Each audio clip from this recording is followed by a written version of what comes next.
Even the referees are out there cold.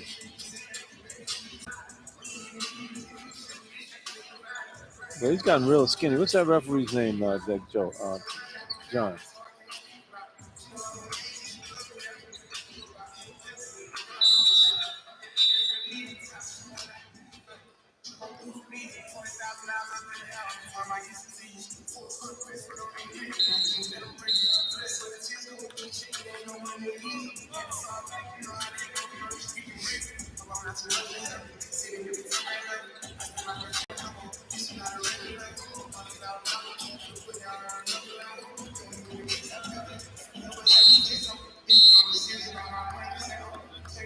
This guy looks familiar.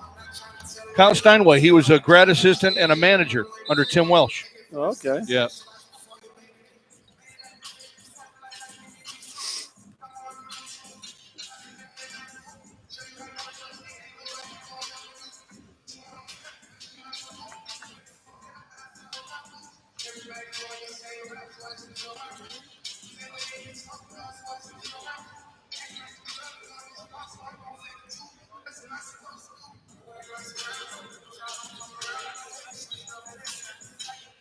Okay.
And this afternoon, inside the Amica Mutual Pavilion in downtown Providence, the final regular season non-conference game of the year for the Providence Friars. They take on the Pioneers of Sacred Heart University. Hi again, everyone. I'm John Rooke, along with Joe Hassett, PC, and SHU here today before the second season gets started next week as Big East play opens up. And I think that's part of the issue here today, Joe. Number one, you're getting through a 6-day semester exam break, which is always difficult to do.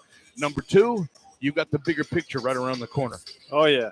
Tuesday night, I'm sure they're thinking about it. But, you don't want to overlook a game that you're playing here on Saturday against this Sacred Heart team. They're 4-7. They're a veteran squad, though, John. They play 5 seniors in the starting lineup, and 2 of them are graduate seniors. So these guys are older than you are, John, so they've been around a while. I don't know about that, but I would tell you, though, that for those that are not aware, that Sacred Heart was the preseason favorite to win the Northeast Conference. Yeah, I mean, they're not a bad club. They played a tough schedule to start out the year, but, you got to come in here ready. The Friars are banged up a little bit. Had a real tough practice yesterday, and, I don't think Corey Floyd's going to play in this ball game. And neither is Devin Carter. Devin Carter's not going to play either. So, Coach giving them the day off, and hopefully they'll be nice and rested for Tuesday. But that's going to give an opportunity for Gawe Duel to play more minutes in this ball game and get him out there and get him in a rhythm. He really hasn't played well since that suspension, and Rich Barron's going to get to play more in this ball game. Rich has played some good minutes so far this year. Hasn't played a lot of minutes, but when he's in there, he's done a good job. So opportunities and might deepen your bench going forward. Well, that's the one thing you can look at here. When you know that you got a couple of guys who are in your regular rotation that are not going to play, you try to look for the silver lining. The silver lining is Garway and Rich Duval and Barron, they're the ones that are going to have to be leaned on a little bit off the bench today. And that could be a silver lining for on down the line, as you said. No question. I mean, Jaden Pierre, I know we're going to get out of him all year. He shoots the three-pointer. He's solid at handling the point. And Galway, I saw him when he was at his best this summer in Spain, and he was really terrific. I mean, he did things that you didn't think were going to happen. And he comes down, he sees the floor very well. He sees it before everybody else does. He's making great passes. He's in the flow of the game, playing a lot of quality minutes and playing with confidence. And we haven't seen that yet from him. We've seen some flashes of good moves, but he's still a freshman and he's still learning the game. And he's always talking to Coach English and what he needs to have done. But I think the more he plays, the better he will get because he's a super talent. He's just trying to figure it out now, and getting more minutes is going to help him because you're going to need him to play well in Big East play because to win games on the road in this league is very, very tough. I watched Connecticut last night. I mean, Connecticut looks. They look ridiculous. They look better than they were last year. They look national title contenders again, just like they won it last year. Yeah, they're good. And then you got Marquette in here, the first game of the year, who, it's a top 10 team. So, you got to have everybody on board and playing well, and Galway's going to be one of those guys. Got to figure into that rotation. As you said, defense can keep you in games. Having a little offense on top of it can help you win games, and certainly defense, it has to start there, and we know that that's certainly a byproduct, and that's a moniker for this team, a mindset, if you will, for this team. Oh, definitely. I mean, Kim English, he starts with defense.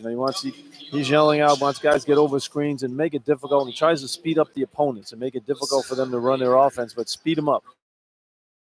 The basket off the missed shot and get out on the fast break. When you're smart to your advantage, you want to get out on the fast break and get some easy baskets. And that's when the Friars are playing their best, especially Bryce Hopkins. Bryce is a guy last year when he got the rebound, before he hit the floor, he was already gone. He was taking off on the fast break and trying to get down the floor and beat his man down the floor and everybody filling the lane. That's when the Friars are playing their best, John, and they get that from their defense. So the defense has to start strong, and then you get the offense at the other end with some easy hoops. Friars come into the game with an 8-2 record overall, having beaten Brown 74-54 here in the Amp last Sunday. As Joe mentioned, Sacred Heart 4-7, a little bit misleading. They lost to Fairfield last Saturday by 10. They've also lost at St. John's, and they've lost their last 5 in a row because they've had some injury issues as well. But this is a team that has 4 starters and 10 returners from a 16-win team a year ago, and that's one of the reasons why they're preseason favorite to win the NEC. And their last year, by the way, in the NEC before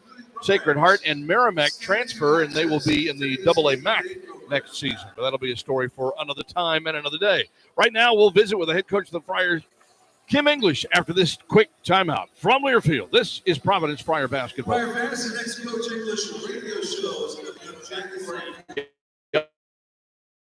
What did you say? I almost said Ed Cooley. You did? I almost did. Yeah. Game Caught like, myself. Game like this, nobody's on their toes. Exactly. Man. Nobody's on their toes You're today. mailing it in. Yeah, exactly. Maybe that's, I know. Well, you're lazy. You didn't put them up there.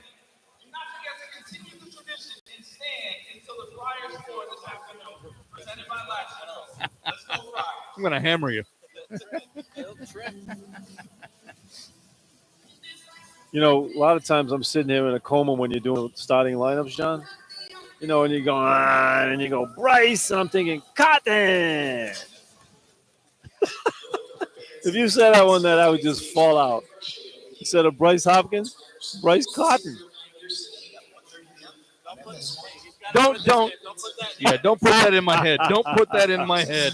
Oh, that would be great. I grabbed him. I said, hey, he didn't mean it. Hey, a couple of times I caught myself on there introducing everybody, and I've almost said the head coach of the Friars, Ed Cooley. I almost said it. Oh, man, that would be crazy. Oh, that would have brought the house down, huh? Oh, man, people would have been like stunned.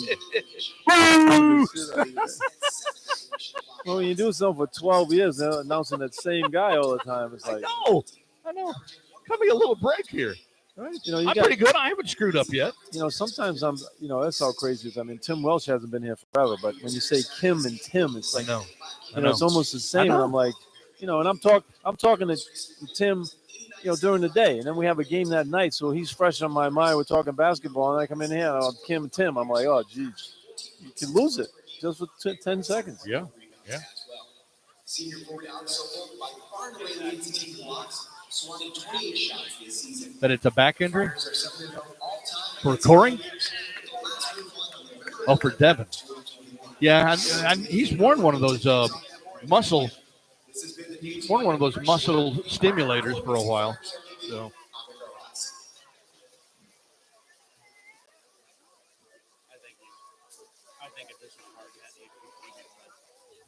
Yeah.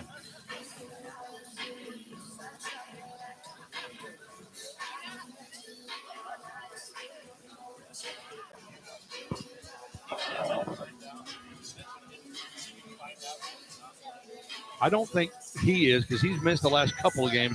I'm assuming it's an injury, but I can't find it anywhere in their notes. Raheem Solomon? Yeah, I don't know what his deal is. I mean, if you can find out, great, but if not, no big deal. This kid, Tanner Thomas, not playing. I was going to say, man, he shoots 48. He's missed the last couple of games. Wow. He's not starting anyway. He shoots 48 from 3. I know. But is he dressed? You don't know. Don't know yet. They don't ever come out and wear their numbers on their warm-ups, so we don't have any idea any way of identifying them. Ask him, yeah.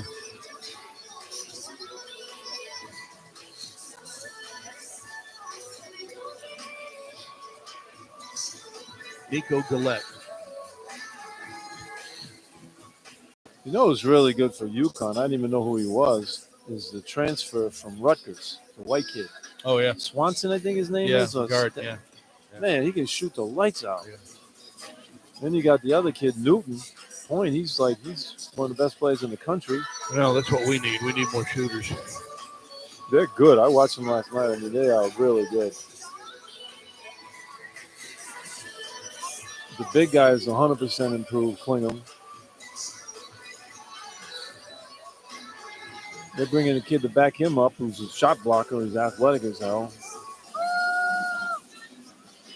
Let's hear it for your Providence College Flyers.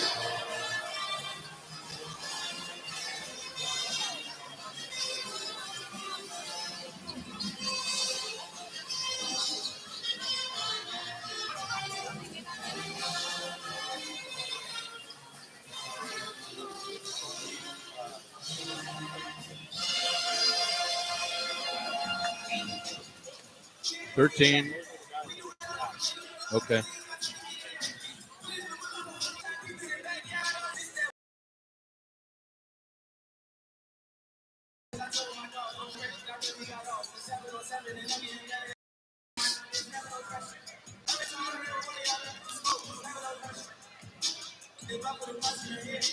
What do you want to do for a matchup?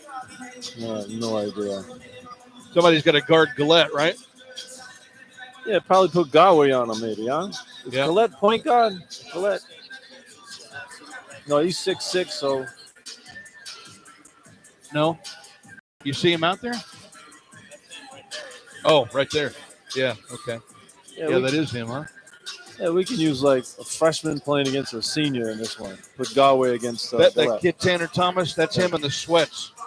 There on one of the two kids there. Okay. One on the left. The other kid is the transfer from St. Bonaventure who hadn't played yet. I don't know what he's. Okay. This team has a lot of size. They beat Georgetown this year. Yeah. I'm not saying much. All right, here we go.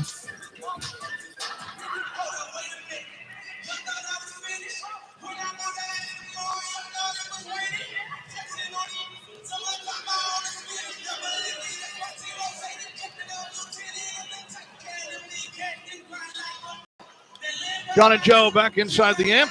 Moments away from the tip-off. Providence and Sacred Heart. As far as our pregame, Midland Roofing. Protect this house. Matchup of the game. Without Devin Carter, who's got a stiff neck and a slight back injury, stress area in his backside from practice yesterday. So it looks like they are going to hold him out today. That is going to put an emphasis on this defense to slow down a guy like Nico Gillette for Sacred Heart, Joe. Yeah, you're probably going to put Galway Duell on him. Galway's long. Nico's 6'6". The senior going against a freshman here, though, with Galway. But Galway has good size. He's 6'5", long, plays bigger than he is. So that'll be a pretty good matchup for the Friars. And hopefully he can go out and slow down Nico, who's averaging almost 15 points a game. Yeah, and the other issue for Sacred Heart as well, Tanner Thomas, the 6'6 junior out of Springfield, has missed the last couple of games with an injury, and he is not in uniform. He is in warm-up, standing on the sideline, watching his team warm up, so it doesn't look like he's going to go as well, and he shoots 48% from three. Yeah, he's 14 for 29, so that's a guy they'd like to have in there. But, you know, it's funny. A lot of times you want to make sure if you have some injuries before conference play starts, you want guys to be healthy when conference play starts, because that's when it all happens, especially for Sacred Heart. They have to win their league to get to the NCAA tournament, so they want everybody fresh for their conference play, so we won't see him tonight. And Coach Kim's keeping two guys out, you know, keep them out, make sure they're 100% ready for Tuesday night. One guy that Sacred Heart does have, which will be a focus tonight for them, is Alex Sobel, 6'8 senior from Setauket, New York, a transfer from Middlebury College. Joe, he was the Division III National Player of the Year a year ago. Yeah, you know, there's a lot of good players in Division II and Division III that have been overlooked for Division I programs, but then you get a guy like this kid who comes in here, you don't know much about him, and he can play very well. I think a kid as Xavier a number of years ago was the Division II Player of the Year, and he was terrific. I forget his name, but he was like a 6'10" guy, so you have to worry about him. He's 6'8", he's about the size of Oduro, so both guys probably have the similar style game, so that should be a good matchup as well. We'll talk about those matchups and more. It's the Pioneers and the Friars final regular season non-conference game of the year for Providence College. Starting lineups and the tip-off are coming up next. From Learfield, this is Providence Friar basketball.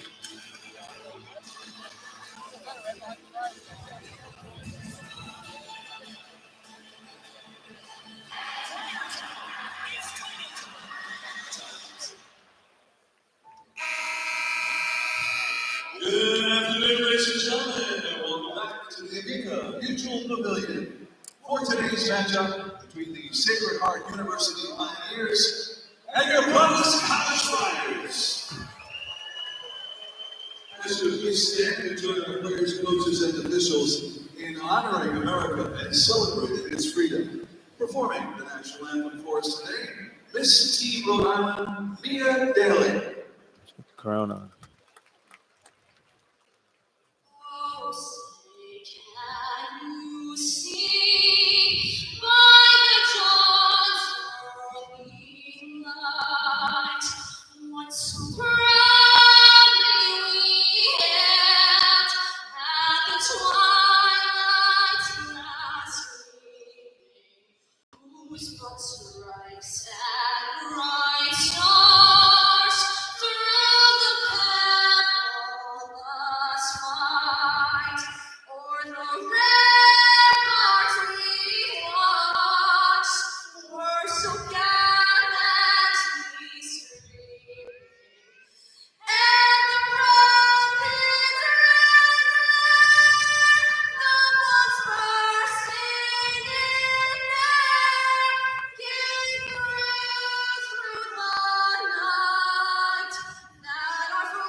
And this afternoon, inside the Amica Mutual Pavilion, Providence College basketball final non-conference game of the regular season, as we've talked about, against the Sacred Heart Pioneers.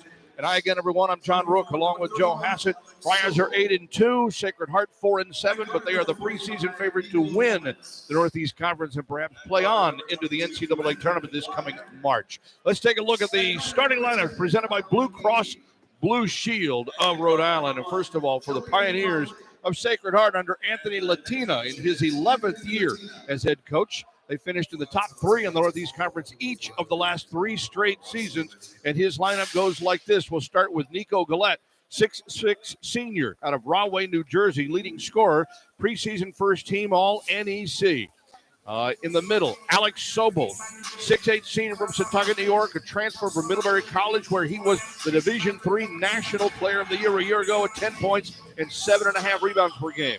Joey Riley, 6-foot graduate student guard out of Cromwell, Connecticut, a transfer from Holy Cross, preseason first team All-NEC, averaging 9 points per game.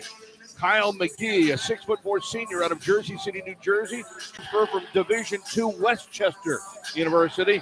And Brendan McGuire, 6'7" graduate, Garden City, New York, a transfer from Quinnipiac, 6'7", 210 pounds. So they start seniors and grad students across the board. This team definitely has some experience. This is the 8th meeting all time between Providence College and Sacred Heart. Friars lead the series 7 wins to none, having won 92-64 just 2 seasons ago here in the end. Let's see your Providence Friars starting 5.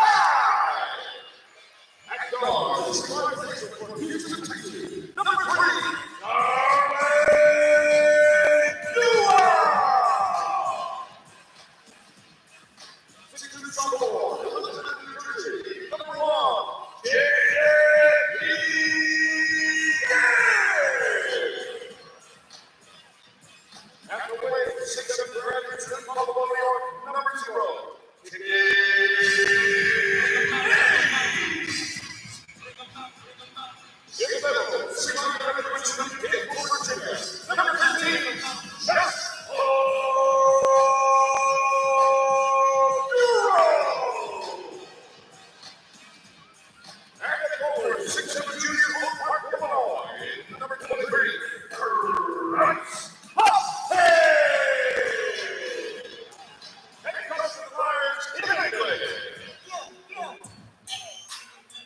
So the switch in the starting lineup as we anticipated.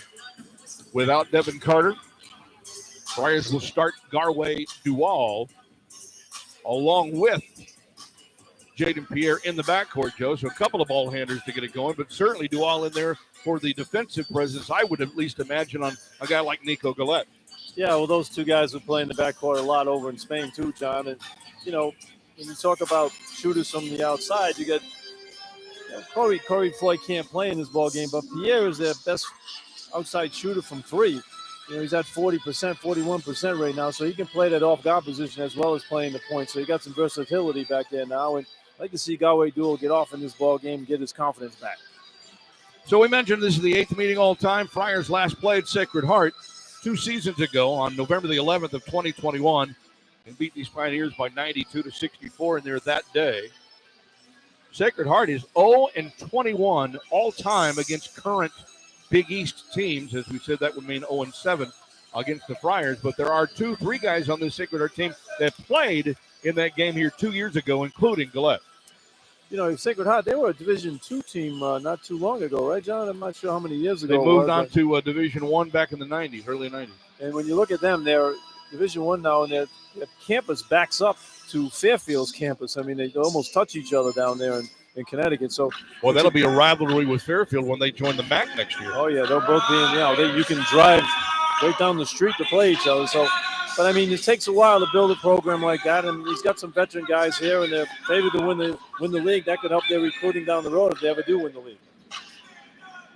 So the Friars are going to be dressed today in their alternate silver gray home uniforms with black numerals, black lettering, and black trim with the Friar logo rather than Providence across the chest of the jersey.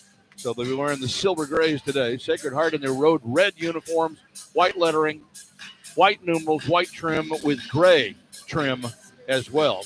With the predominantly red and the silver gray for the Friars here this afternoon. The Big East officiating team, Pat Driscoll, Tim Clockerty, and Wally Rutecki. Friars were 2-2, and by the way, in these silver gray uniforms a year ago, says Austin Rooke. 2-2, huh? 2-2. We didn't play them did we use them much at home? I don't think so. Well, I think we did, as I recall. Yeah, we don't want to play them. Well, we should throw those out, 2-2. Get some new ones. Going to put them on the bonfire. You know, it's a pretty good home club we have here. The 2-2, that's not good. You like to be 2-2 on the road. The Friars do have a 26-game winning streak against non-conference teams in the regular season here inside the AMP going into effect today. Well, I look for the Friars to pick up the pace in this game, John. You know, with 2 point guards out there in Duval and Pierre, get the ball off and get out on the fast break. And Hopkins, I like to see Hopkins get the rebounds now and push it up himself and get down the floor. Opening tap is controlled by, nope, it goes out of bounds to the far side of the floor, and I think they're going to give it to Sacred Heart to start the game, and they will. Yeah, Oduro tried to tip it over to Galway, and he just tipped it too hard out of bounds. So it'll be Sacred Heart with the first possession. Basket to our left on the radio here in half number 1, and we're underway. Friars in a man-to-man. With it is McGuire drives down to the right block and gets it knocked out of bounds. Lost it off his foot, and it'll be a turnover. Good job by Oduro right there. Used the quick hands in there to knock it out of bounds. So quick turnover there by Brendan McGuire for Sacred Heart. Friars will inbound it. A little man pressure in the backcourt for the Pioneers as Jaden Pierre brings it forecourt to our right here on the radio in half number 1. To the near side with it, right side, is Pierre. They double out on him to Garway Duval, who starts at the off guard, kicks it back out to Hopkins. Now swings it right. They feed Oduro in the post. He spins around Sobel, goes right to the hoop and missed the layup. Rebound is taken there by Hopkins, and then Sobel clears it. Good move there by Oduro. Just didn't finish it off. Once again, that is an issue early in games. Sometimes the Friars finishing at close range. With it out front with it is McGee. Now hands off to the left side for Gillette. Gillette's going to drive on Ticket Gaines, get that matchup early. Drives down to the right post, turns around, can't get the shot up. Kicks it off cross court for Riley. Riley gets dribble penetration into the lane, stops, looks, gets caught in no man's land, dumps it off in the left corner. Now on the left corner with it, they're trying to drive with it as McGuire goes baseline, lost it, and there's the shot clock that goes off. Great defense by the Friars. That's what it all starts with, defense. Great job fighting over the screens and switching on the matchups. Good job by Duval right there on the ball. Well, Friars will inbound as man defense will stay in the backcourt, trying to deny Pierre the ball, but he'll bring it up man-on-man against McGee. And works into the forecourt with it to the right side. Duval comes off the screen, hands it back. Now Pierre works to the left off the high screen, gets dribble penetration down low, kicks it all the way through and throws it away. Gillette with the steal. Gillette now with the drive up the floor, and it's tipped away from behind, but it's picked up down low by McGee.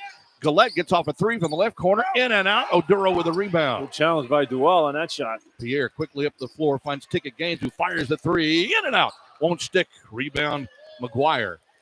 Now McGuire brings it up the right side into the forecourt to our left again. A bounce pass into the post, and there's a hold called inside. They got Pierre over the back. Pierre over the back of Sobel that time. He thought he had the steal, but he had his off arm around his waist there, and that's why he picked up the foul. First foul on either team. Sacred Heart will inbound baseline right of the basket. McGuire inbounds to Sobel. Got tipped by Oduro. Tries to chase it down the floor, but runs out of bounds with it. And again, Sacred Heart will hold it. So many teams run that out of bounds play, John, where you throw it to a big guy halfway between the foul line and the baseline and lob it in. But Oduro that time anticipated, almost got the steal. Inbounds comes from the far side, mid-floor line. Sobel's on the high post with it, turns, looks, comes to the left side, finds McGuire. McGuire feeds Sobel on the left post, wants to back his way in now on Oduro. Kicks the ball back outside for McGee, goes back inside for Sobel, and Oduro tips it away again. 8 to shoot for the Pioneers. Friar defense has been good. Just haven't been able to score down the other end yet. Looking for the inbounds pass. McGuire, baseline left of the basket, lobs it out to Gillette. He's got Hopkins on him. He drives to the right, stops, steps back, fires it back outside to McGuire with 2, with 1 inside. Sobel with a layup at the buzzer. Good bounce pass in there for the layup. First basket of the ball game, 2 minutes deep into the game. Here's Pierre to the top of the key with it, comes to the right side for Duval. He fakes, he drives, and he travels. Yeah, he caught the ball and just jumped up with 2 feet before he took off, didn't establish his pivot foot, picks up the travel. Yikes. Again, early troubles handling the ball. That's 2 turnovers in the first 3 possessions for the Friars here. And Sacred Heart will bring it back the other way. McGee bringing it into the forecourt against Duval. Bounce pass on the high post for Sobel. Sobel turns, looks, dumps it off right side. Penetration for Riley. Got it swatted out of bounds by Oduro. Oduro is so good. He just anticipates so well on everything. The time he came over to help his teammate out, who got beat off the dribble and blocks the shot out of bounds. Pioneers keep it 14 to shoot, 17:34 to go in the opening half. Looking for the inbounds, McGee throws it out to Gillette near the midcourt circle. Gillette guarded by Hopkins now. Now hands off for McGuire. McGuire left-handed dribble, kicks the ball back, and an offensive foul Called for the push off on Brendan McGuire. Defense by Gaines. Gaines was right up in his grill right there. McGuire trying to get by him, used his off arm, pushed him out of the way, and picks up the foul. That's 3 turnovers for Sacred Heart in their first 4 possessions. Teams are combined for 5 turnovers in 6 possessions here in the opening 2.5 minutes of the game. On the left side, Dual feeds the outside post. Oduro brings it back to the left elbow, stops his penetration, dumps it up for Pierre. Almost lost again, saves it. Dual corner 3 is off the rim, no good. And the rebound for McGuire. Long pass in the forecourt, intercepted by Hopkins. He comes up with a steal. Just like a defensive back played that one. Bryce brings the dribble back the other way, drives down the lane, lays it up, won't get it, gets the tip, no good. Rebound taken by Sacred Heart. Again, no finishing ability around the basket. Been almost 4 minutes now, Friars haven't scored. And the fans are still standing here at the amp. Riley gets off a screen. Jumper is up and good from just outside the foul line, and Sacred Heart's out to a 4-0 lead. Friars having all kinds of trouble here in the opening 2.5, now 3.5 minutes with their offense. Right side Pierre into the right corner. This way you got to get Oduro the ball. And Oduro has it at the right elbow. Works his way down in on Sobel. Goes to the left. Turns around with a short jumper and scores. So he's the guy. You need a hoop. Get him on the post. He's so clever in there. He's going to score or get fouled. Quick pass by to McGee into the forecourt right side. Up high for Gillette. Comes off the screen. Drives to the foul line. Jumper up. Jumper good for Nico Gillette. Good job by Nico to get over that screen right there. Friars didn't get out there fast enough. He knocks down the jumper. 6-2 Sacred Heart with the early lead. We've played 4 minutes deep into the first half. Gaines on the high post. Now finds Oduro. Looks for the back door. 2 dribbles to the right. Stops. Looks. Kicks it back out for Pierre. Pierre comes off the screen to the right side. Gets dribble penetration down low. Double team. Kicks it back out. Hopkins wide open 3. Caught it. Good shot there by Hopkins. Fills in that lane nicely. Pierre finds him in his rhythm. Takes it up left foot, right foot, knocks it down. Bryce only shooting 21% from 3 coming into the game. That's a good one early. And into the forecourt is Riley pushing left. McGuire feeds Sobel wide open. Missed the layup. They're going to call basket interference on Pierre. You know, Oduro had to leave his man underneath because he didn't want to give up the 3. Rather have the 2. And Sacred Heart gets the 2. First time out of the half, 15:29 to go. Good offensive start for Sacred Heart, and they lead Providence 8-5 from Learfield. This is Providence Friar basketball. Fans, welcome back to the game for this afternoon's contest between the Sacred Heart Pioneers and your Providence College Friars. Pat Driscoll, man, is he sick? He lost a ton of weight. You see him out there? Yeah. Lost a lot of weight.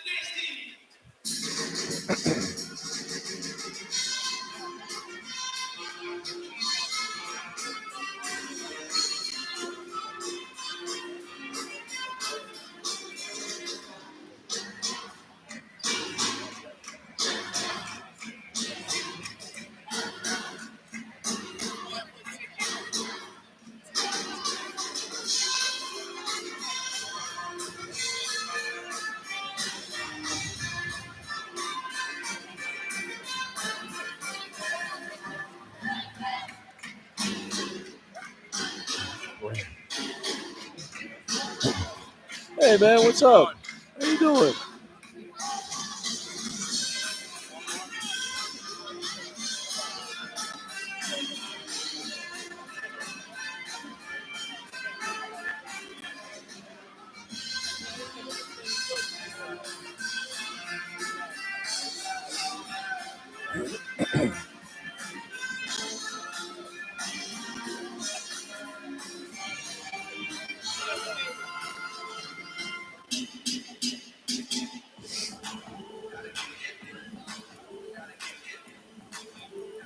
Providence College basketball brought to you in part by Dave's Marketplace. Our first fresh take of the game, Joe, is that I think one of the things we'll realize is that the Friars are probably going to figure out pretty quickly how important Devin Carter is to this lineup on both sides of the floor. Well, the Friars have struggled in a few games this year scoring out of the gate, and they're just not shooting the ball right now. Now just 25% at 2 for 8 from the floor and 1 for 3 from three-point range, whereas Sacred Heart is 4 for 6 from the floor. 0 for 1 from three-point range. The Sacred Heart is out rebounding the Friars as well, 5 to 3. So Friars a little cool right now, just like being in this building. This building is freezing right now as well, so it might take them a little while to get going. I ran into Larry Lepore, the general manager, and he's in shirt sleeves, right? Everybody else has got their jackets on, and he's just walking around with an open neck and shirt sleeves and everything like that. And I said, Larry, I said, you're doing that just to goof on everybody, right? He's like, no. He said, I've turned it up in here. We're not going to have any problems with slippage on the floor. Yeah, no kidding. We'll freeze to death while we're at it. We might slip from the ice. That affects shooters. I mean, you don't want to come out here and be all stuck and frozen. But we're sitting on the ice right here. You have to wear an extra sweater in here. But, I don't think the rest of the games for the rest of the year will be a problem because this place will be rocking and with plenty of body. Oh, yeah, without a doubt. Friars with the ball, trailing 8-5 here in the opening 4.5 minutes. Friars need to get something going now offensively. And when you need a hoop, I always like to go to Oduro because he's either going to score himself or create something for somebody else. And Rich Barron has checked into the game for the first time, and Raymond Espinal Guzman from Cranston, Rhode Island, has checked in for Sacred Heart. High post Oduro comes to the right side for Barron, has it knocked away there by Riley, picked back up on the right sideline, cuts back to the left, jump pass to find Oduro outside the foul line, right corner, a fake there by Hopkins, dribbles into the lane, looks to kick the ball back outside, only 4 to shoot. Back out to Barron with 3, with 2, with 1. He gets it off at the buzzer and gets it to go from 17. How about Barron? I mean, every time he comes in the game, he's a lot like Corey Floyd was last year. He comes in the game, knocks down the first shot he takes. Good to see from Rich Barron, who's likely to get a lot of playing time today. Driving to the left wing, cut off his Kyle McGee. Jumper is up, no good. Rebound is taken by Pierre. Now Pierre has the break going left to right into the forecourt. Friars looking for the first lead of the ballgame. Attacks all the way to the basket, kicks it all the way through, and he stepped on the baseline. Out of bounds. Here comes Garway back into the game. Jaden will get his first rest. Coach Kim takes out Jaden. He says, listen, pass the ball up there. Don't dribble along the baseline. Puts Garway in the game. So Pioneers will have it back. Friars have already turned it over now 3 times. Sacred Heart has 4 here in the early going, but they've got a 1-point lead. Riley jump pass to the high post. Into the game is Espinal Guzman, as I said. Now to McGuire, gets off the free throw line. Jumper bounces, no good. Rebound tapped, controlled by Hopkins. Friars doing a good job on the boards. Hopkins with a break up the left sideline. Dumps off to the middle, finds Barron top of the key. On the right wing for Duval. Brings it back to the center, into the corner, throws it away. Tried to hit Gaines in front of the Pioneers bench and had too much on it. Great idea. He just threw it to a spot that he thought where Gaines was going to be, but Gaines didn't get there in time, and the ball goes out of bounds. 4 turnovers in the opening 6 minutes of the game for this Friar offense. That's tough. Similar to what happened in Oklahoma. They had all those turnovers early. Exactly. Here's McGuire. Now up high with it is Espinal Guzman. Guzman hands off, gets it back in the give and go, banks it up short, won't get it. Rebound tipped out. Friars chase it down to Barron. Now for Duval, still looking for the first lead of the game. Duval top of the key, finds Barron, sets his feet for 3, gets it. How about Barron? Man, this is a guy you're going to have to like out here. I mean, comes in off the bench cold, knocks down 2 shots in a row. He's got a shot, all right. He's got 5 of the 10 Friar points on the board, and PC gets their first lead of the ballgame. Bounce pass to Riley, comes off the screen, blocked by Duval, but Riley gets it back into the right corner for McGuire, drives the baseline, kicks the ball back outside for Riley. Riley from the right elbow, top of the key for Gillette. Gillette picked up there by Duval in that matchup, pulls the ball out, works off a screen to the right, rubs down the lane, gets up the free throw line jumper and scores. You got to jump out on that screen. If a teammate gets knocked off, you got to have somebody there to challenge the shot. 4 for Gillette. Score is tied at 10, 13:08 to go in the first half. Top of the key. Hopkins gets fouled by Nico Gillette. Not a good foul by Gillette there. He reached in. Good position defense there on Hopkins, but he reached in and fouled him across the wrist. First on Gillette, second of the team. Rafael Castro checks in for the first time, and it'll be Josh Oduro going out. Raheem Solomon, 6'3" graduate transfer from Niagara out of Hartford, checks in for the first time for Sacred Heart. Aiden Carpenter, a redshirt junior and a transfer from Siena, also in the game for Sacred Heart. Duval has it, pushes to the right side for Gaines, right corner for Hopkins, in front of the Sacred Heart bench, drives the baseline, gets cut off by McGuire, and pulls the dribble back out for Duval, spins top of the key, swings it left, Gaines for 3, got it, and 1! He got knocked out of bounds on the made 3-point basket, and Ticket Gaines will have a chance at a 4-point play. Good pass there by Duval, too. He's spinning and weaving up on top of the key there and finds him out of the back of his eye there and throws it to the corner. The defense was there late, so he went out on him and picks up the foul in the momentum. That's his favorite spot on the floor is that left corner. Left corner. He had 7 threes in there earlier on this year, and I think he had 5 of them in that corner. So he gets that one to go down at 32% from 3 on the season coming in. The free throw is in and out. No good. The Friars have the lead at 13-10 with 12:44 to go in the first half. Penetration move on the right side for Solomon. Kicks it through on the left wing for Carpenter. Carpenter behind the back, now penetrates, gets into the lane on Gaines, flips it up with the right hand, scores, and one. Good strong move by Aiden Carpenter. Yeah, he went to the right hand there, took him strong, got into the body, picks up the foul and the basket. Foul is on Gaines, his first, second of the team. And Aiden Carpenter averaging 8 points per game off of the bench primarily. Redshirt junior from Hamden, Connecticut, and transferred from Siena, where he only played 5 games last year and averaged almost 10 points per game before transfer. So Carpenter's free throw is on the way and good. He's got a quick three, and that makes it 13-13 with 12:33 to go in the first half.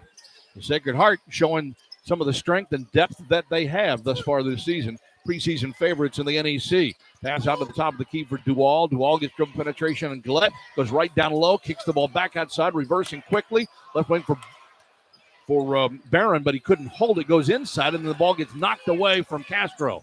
Into the forecourt, Gillette on the right side, penetration, and a hold is called. I think they got Castro on that one, didn't they? Nope. Barron. His first, third on the team. You know, good pass to Barron from Hopkins. He had a wide open 3-foot shot, but he threw the pass to his ankle, so he lost control of it.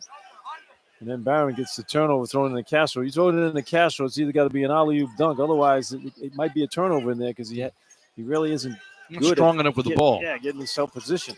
McGuire looks for the inbounds, baseline right of the basket, and they have a 5-second call. Or are they calling an offensive foul instead? But on 15, setting the screen. Oh, it's on the screen, okay. So it's on Raymond Espinal Guzman. Young man born in Cranston. Ended up prepping at Woodstock Academy in Connecticut, also at Marionopolis. That's 5 turnovers now for the Pioneers. Friars with the ball, tie score, 12:05 to go here in the first half. Pierre comes off a high screen, double follows him that way, kicks it over to Duval, who fakes, who drives, backs it up, comes to the top for Pierre. Pierre now fakes, drives, kicks it through, ball is bounced around in there, and Castro has trouble with it, but he slaps it off the legs of McGuire, and the Friars will keep it. And Raphael's having all kinds of trouble holding on the ball. Well, Tim Ingles was complaining to the officials how he thought Pierre was foul going to the basket there, reaching in on him. And we got a timeout on the floor with 11:51 to go in the opening half. 13-13 the score from Learfield. This is Providence Friar basketball. For every free throw made by the Friars here at the end. Fineco, a proud partner of Providence College Athletics. Fans, it's now time for the Guess the Smile trivia questions presented by Delta Dental of Rhode Island. Today's contestant is Brady, who's here celebrating his 11th birthday with his buddies. There'll be 4 players that will pop up on the screen, and Brady must identify the correct one using only the baby picture. Everybody turn your attention to the screen and let's play. Why is Corey Floyd out again? Lower. Thank you. Lower back injury, maybe? I don't know. What was Corey's injury? Do we know? All right, what do we got, Brady? Lower body. Let's go with Eli Florian. A lower body. And he's right, it's Eli. Everybody give it up for Brady. We're going home with a Friar prize back. Once again, that was a Delta Dental trivia question. Guess the Smile trivia question presented by Delta Dental of Rhode Island.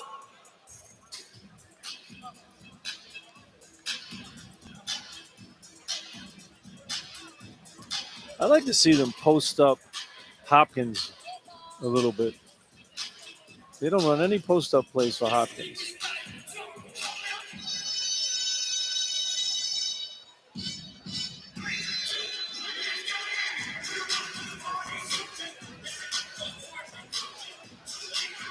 Providence College basketball brought to you in part by Fineco, a family of lumberyards. John and Joe back in the amp. 11:51 to go in the opening half. And that's part of the Friars getting a little battle from Sacred Heart's Pioneers, 13-13. Well, I kind of expected it, John, with the veteran team that Sacred Heart has. I mean, they played a tough schedule all year. You know, when you start 5 seniors basically, and 2 of them are graduate seniors, so they've been around a while. And they're going to, they played a lot of games together, so they're going to be a team that you got to play well against to beat them.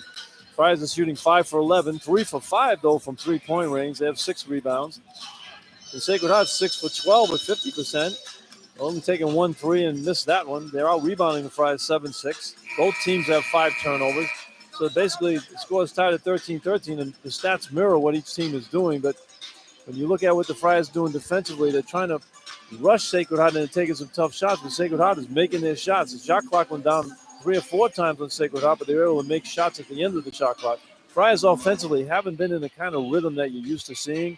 They need to get that rhythm going. Alex Sobel back into the game. Mike Sixsmith, a 6'2 senior, in at guard. Friars inbound the ball from the baseline out to Ticket Games near the mid-floor line. Swings to the right side for Garway Duval. 8 to shoot, drives to the right, cuts back to the left, penetrates, goes up, whistle. And a hold. A foul is called on Sacred Heart, which is fortunate. The shot clock was down to 5. Yeah, I mean, Garway trying to get that move down. You hear that? The coach is clicking off the time. Hey, you know you got to go. And he drove right into the defense, created the contact, gets himself a foul. Sobel picks up his first, 5th on the team.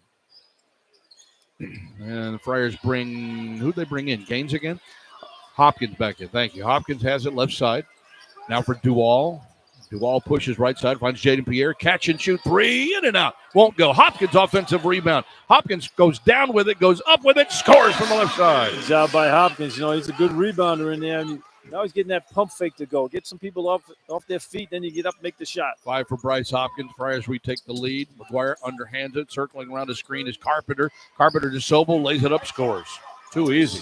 Yeah, they're getting the Friars want to fight over the top of the screens, but if they don't get over the top of the screen, they have numbers. 6 for Sobel to lead Sacred Heart. Not bad for a Division III player a year ago.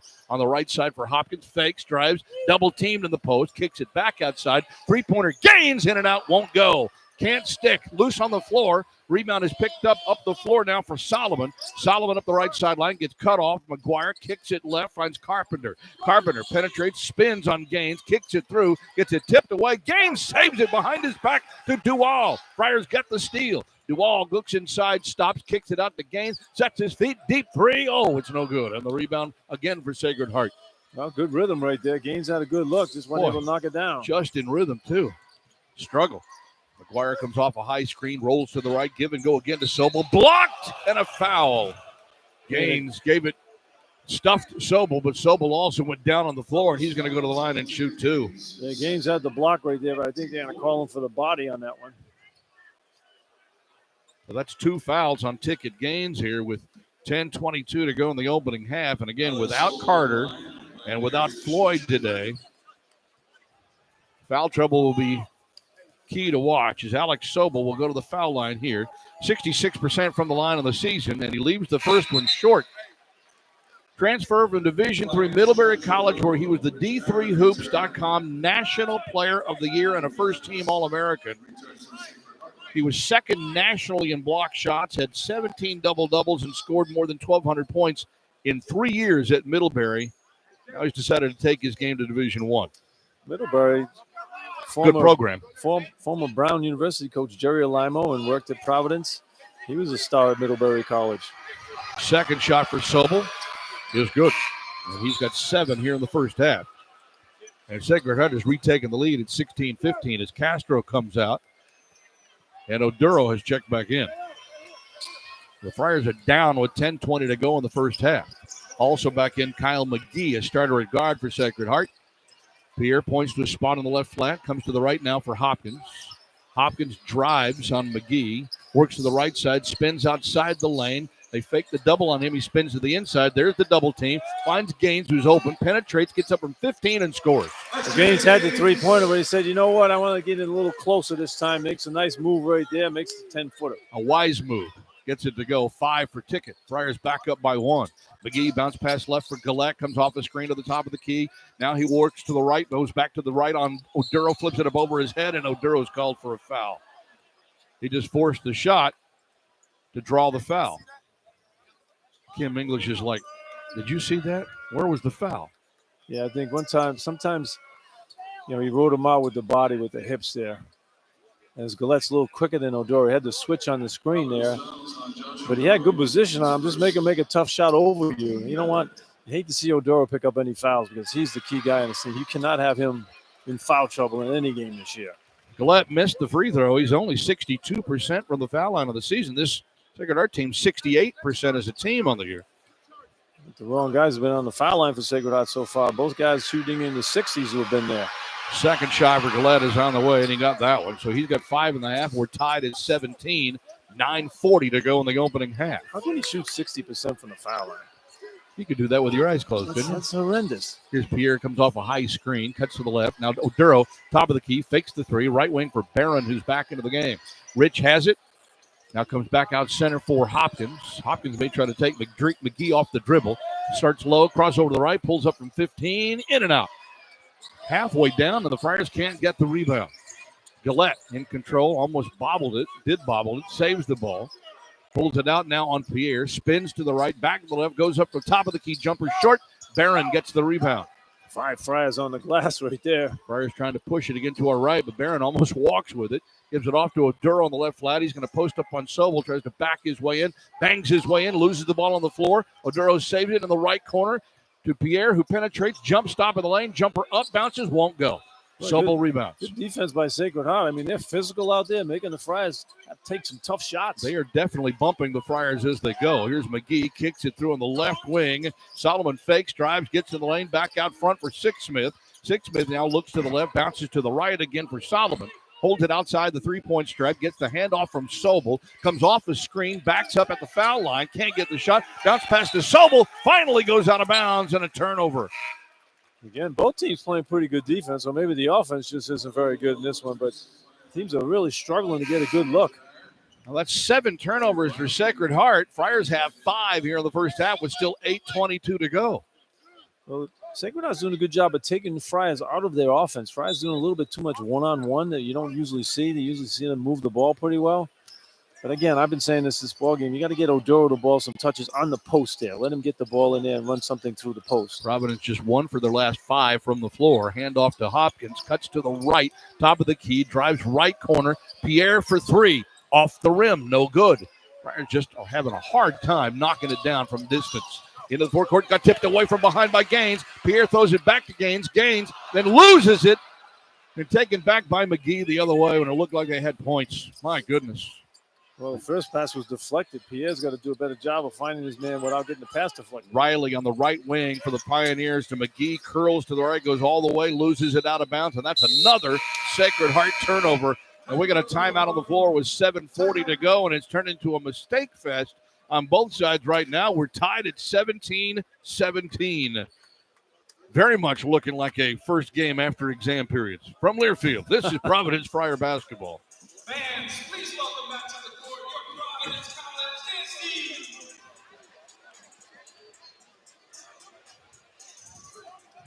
They really miss Carter out there, too. That was a good point, though, about after exams. They had Thursday off, and Friday they practiced yesterday, which was a war, I heard. Now you come out here and play a game, and you've been, all cloudy for a week studying.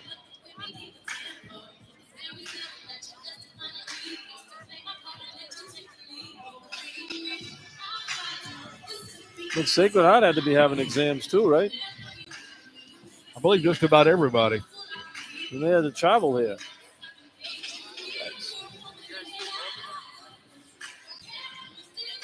What's that? You guys want all these? Two for the end. Okay.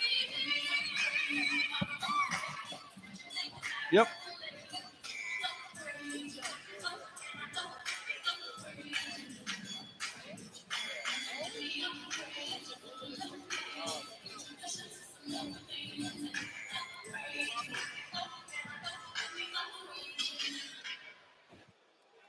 One more time for the PC dance team, Friar Town.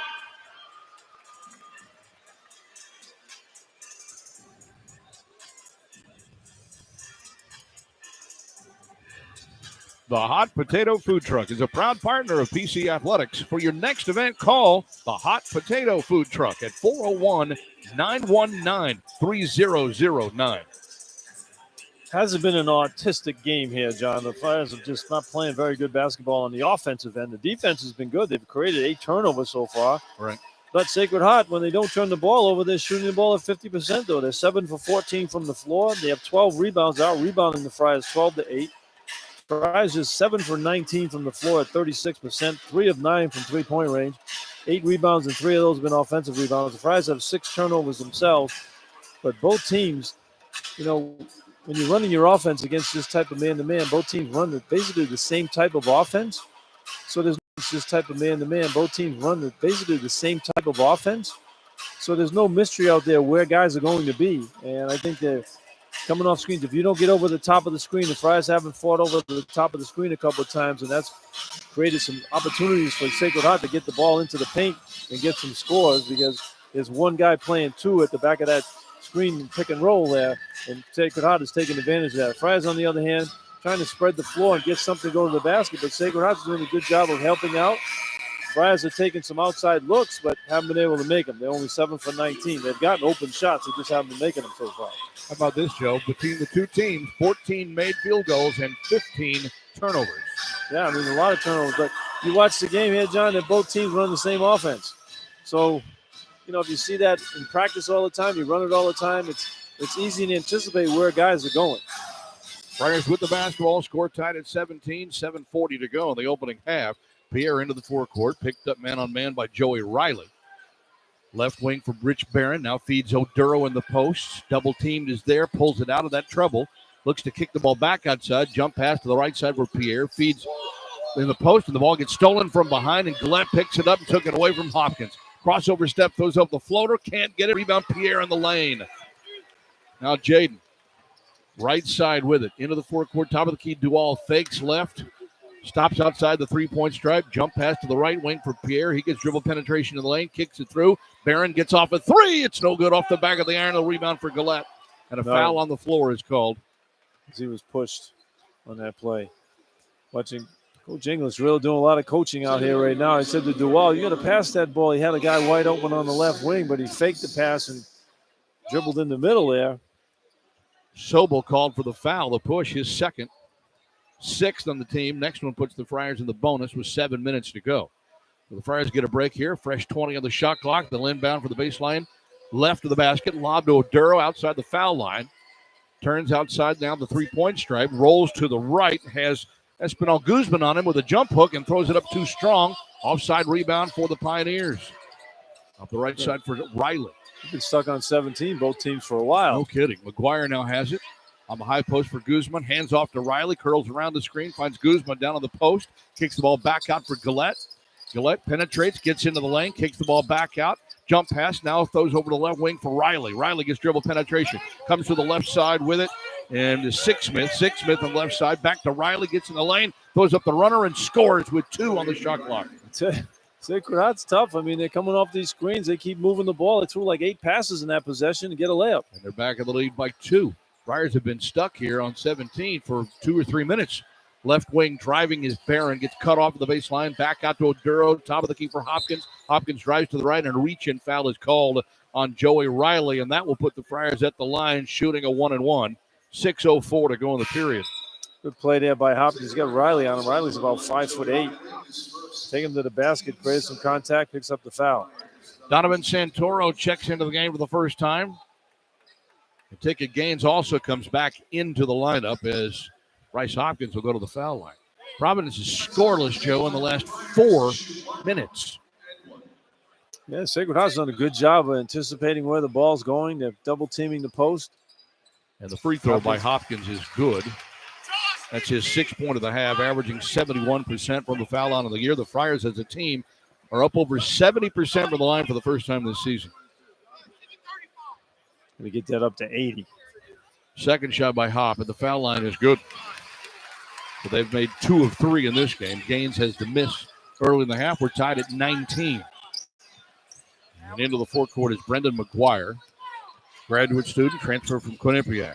Carpenter, transfer from Santa. Top of the key with it. Steps back, 18-footer up and in. Good job there. Nice shot there by Carpenter. Aiden Carpenter has 5. And just like that, Sacred Heart back up by 2.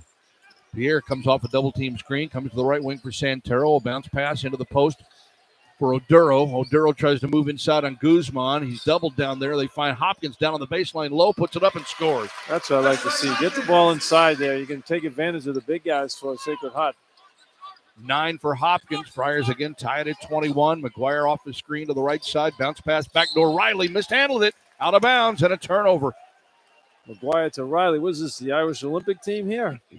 Both those guys are tough, though. They're out there banging on the defensive end, moving the ball. And that's 10 turnovers for the Pioneers. But they're still in this game tied at 21. Handoff from Hopkins to Pierre. Takes the left wing. Double team follows him that way. In the left corner for Santoro. Donovan back out front for Pierre. Tipped away from every time. Gaines will be open in that corner because his man playing on the post, and you know that now. Front end of a have it. And that's already now 10 points in the first half for Bryce out of the 20 on the board.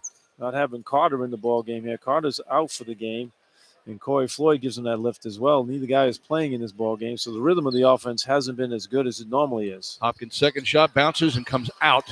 And Oduro has tied up for the rebound, and we got a foul called. Who do they call that on? Who's it on? Calling on Fairfield. The foul is on 22, and that is Brendan McGuire. And that's going to put Oduro at the line for a 1-and-1. That's a terrible call. They're both guys had their hands on the ball. I don't know how you call a foul on one guy. Oduro was the one that stumbled out of bounds with it. It touched it last. But McGuire's called for a push. That's 9 on Sacred Heart. So here we go, another 1-and-1. And Josh Oduro will go to the free throw line for the first time today on the season. Leads Providence at 85% from the free throw line. He sets, he lets it fly, and he gets it. Throws it in there. The coach for 14 points, 6 rebounds per game for Josh. Coach for Sacred Heart is really animated over there about that foul. I mean, that's one you let play on. And Pat Driscoll's come over to explain the call to him. Second shot, nope. They're going to rub it out. Movement in the lane. Makeup. Yeah, no kidding. I don't know. That should never happen.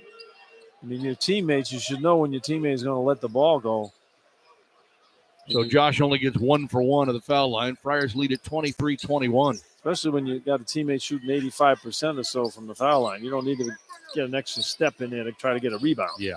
Here's McGuire. That's just not thinking it there. McGuire comes off the screen, left side, works on Santoro. Hand off to Riley. Cuts it to the right to the top of the key. Picked up there by Pierre. Now penetrates. Right side, Gillette. Catch and shoot 3 is short. Rebound taken by Oduro under the basket. Good position by Oduro right there. Pushes up the floor, Pierre, and on the left wing for Hopkins. Hopkins fakes on Gillette, pulls it out, now drives back in. Jump pass out for Pierre, quickly over to Santoro. Gets an open look at 3. Off the rim, it won't go. Rebound, Hopkins. Hopkins goes down with it, goes back up and scores. Yeah, that's what they've been preaching to Bryce. When you get those rebounds, pump fake. He pump fake twice that time and finished it off. Another deuce for Hopkins. Friars have their largest lead of the game at 4. And there is Guzman wide open for another layup down the lane. The Friar defense is just awful in the interior. Well, that pick and pop on the top of our pick and roll, they're just wearing it out. Here comes Hopkins down the lane, loses the ball, saves it out to Oduro. Left wing for Santoro. Pulls it down the left sideline. Bounce pass finds Oduro. Oduro comes out of the double team on the left wing. Comes cross court. Santoro wide open 3. Out of bounds. And he stepped out of bounds in front of the Sacred Heart bench. Another unforced error for the Friars. That's 9 in the ball game. Yikes. 25-23. Providence timeout. 3:50 to go in the opening half from Learfield. This is Providence Friar basketball.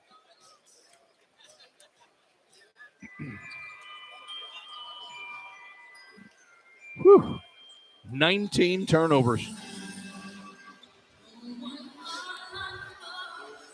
19 turnovers, 19 made field goals.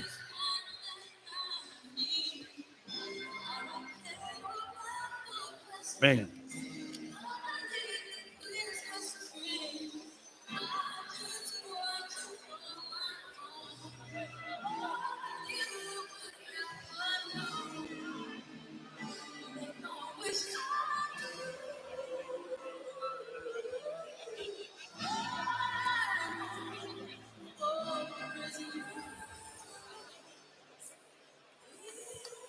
Thanks. Let me hear you, Providence. Let me hear you.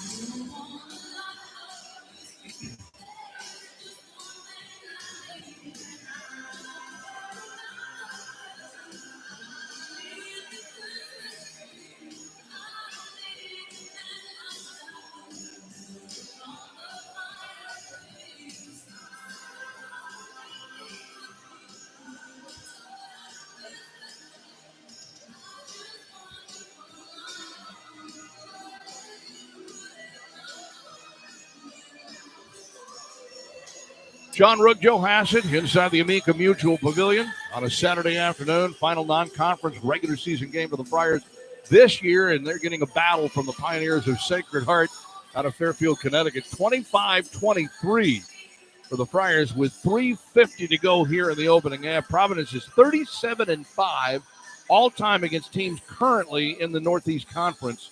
They beat Wagner 86-52 back on November the 28th here in this building.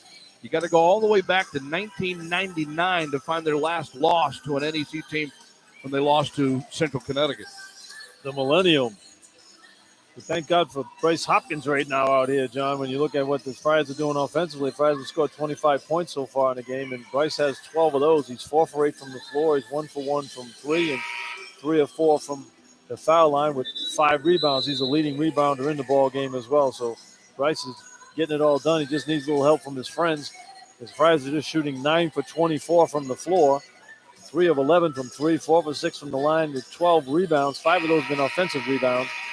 Sacred Heart, on the other hand, doing a good job making shots. They're 10 for 19 from the floor, 0 for 2 from 3, 3 of 5 from the line, but they're out rebounding Friars as well, 13-12. Both teams, though, having a turnover fest in here. Sacred Heart has 10 turnovers in the ball game. Friars have 9.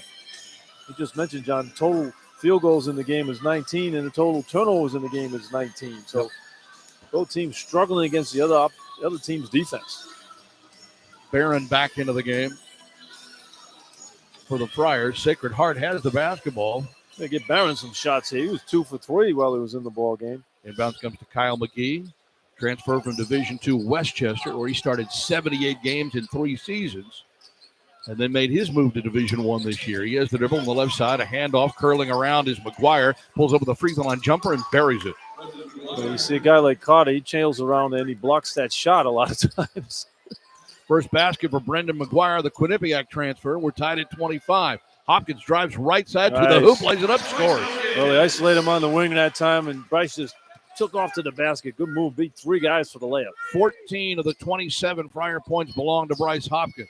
Gillette has it on the right side, tries to post up on Hopkins, works his way in the lane to the right, back to the left, turns to the inside, bounce pass out front now on the right wing. Jumper up by Carpenter, no good, on the rebound for Oduro. Good deep by Hopkins that time. Here comes Rich Barron, crosses over, goes to the hoop, gets cut off, out to Oduro, swings it to Hopkins, right corner for Duval, drives the baseline, jump pass out to Oduro, sets for 3, and in and out, it won't go. Long rebound underneath, Barron had it, it's loose on the floor, Duval tried to save it, and he goes out of bounds with it. Barron was right in there for that rebound, almost got it. That loose ball went into the corner there, and Duval just jumped out of bounds with it. 2:43 to go. Sacred Heart with the ball.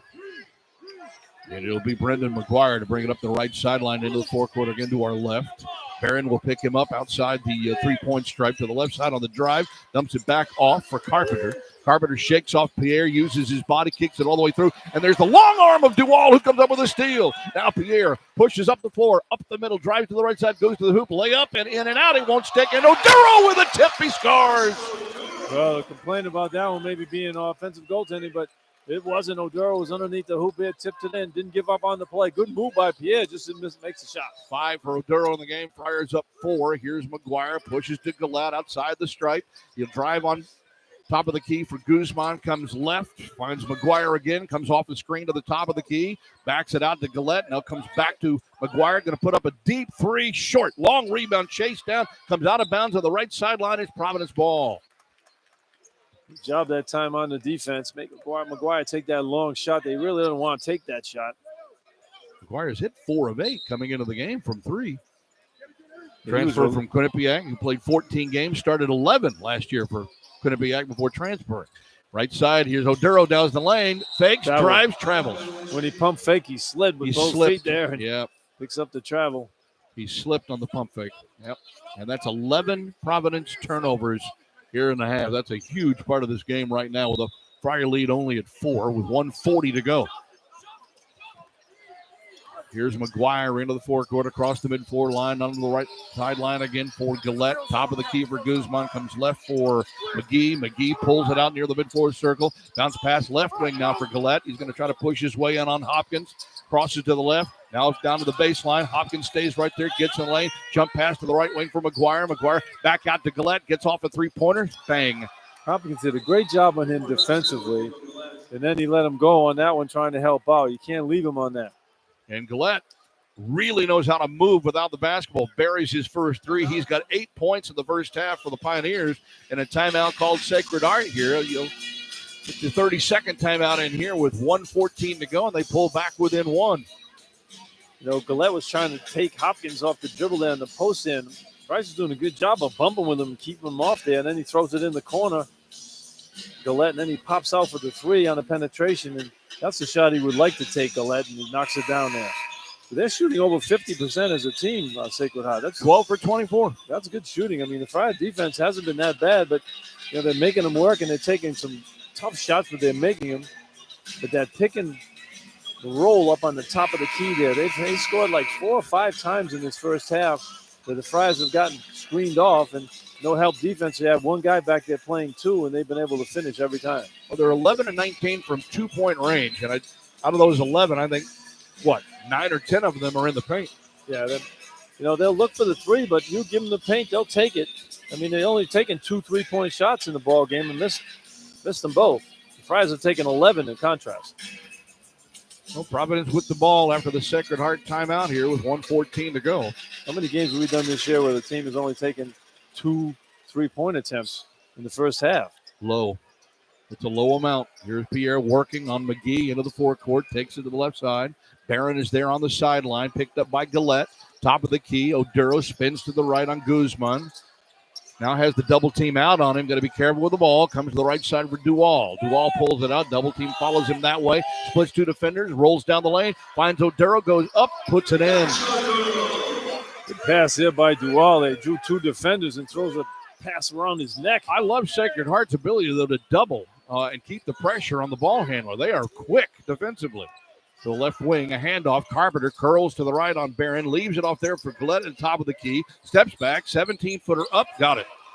Yeah, man, they're for real. I mean, you got veteran guys. You have 5 seniors that start, 2 of them are graduate seniors. They've been around a long time, and they've played a lot of games. 10 for Nico Gillette. And it's 31-30. 15 seconds left, and now Kim English will utilize his use it or lose it 30-second timeout here. 15.3 on the clock to see if they can't get a final basket. And Nico Gillette, by the way, had a few choice words for the Friars sideline as well as the official after he hit that last shot. Oh, boy, I didn't see that. Yep. Well, he's made a couple in a row now, so he thinks he's the man. He made 2 shots in a row, buddy. Got 10 points to lead Sacred Heart here in the first half. He had 15 points and 5 rebounds. And the Sacred Heart lost here 2 years ago. He was on the roster here 2 years ago when the Friars won here back in 2021. See, when a guy does that, he's made 2 in a row like that, who's he guarding? You come down the next time down and you make him play defense. You get to him, make him go right at him. Maybe you bump him, maybe picks up a foul and try to sap some energy from a good offensive player on the defensive end. So it'll be Oduro, Hopkins, Duval, Pierre, Barron for this last 15.3 on the clock here. Let's see if the play drawn up at the sideline can bear fruit here.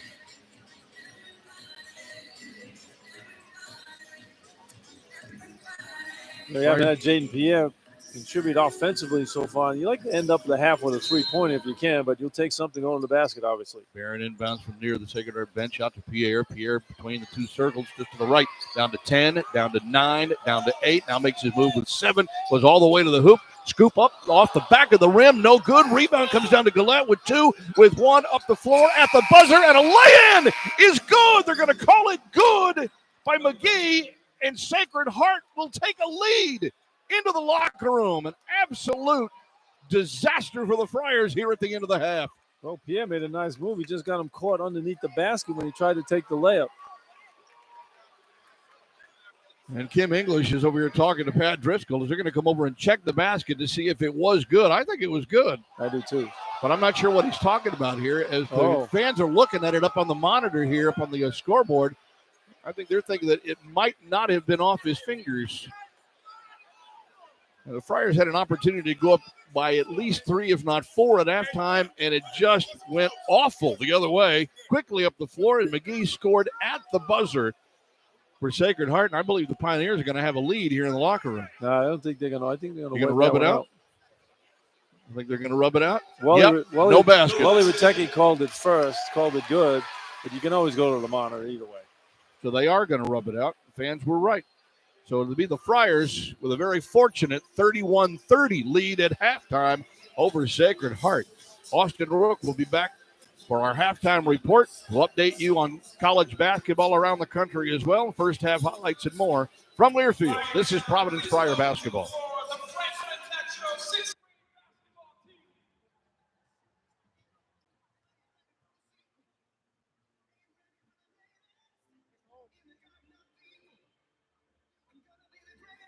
Yep, here. Sure. What do you got?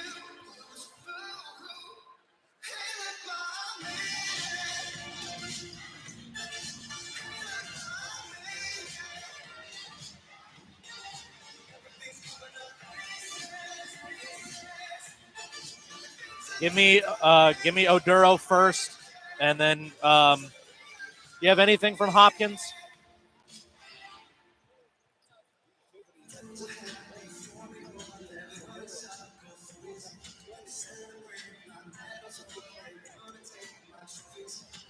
I'll take Gaines. That's fine. I'll introduce the highlight first. I'll introduce the Oduro highlight, and you can play it, and then I'll do the same thing with Gaines. Thanks.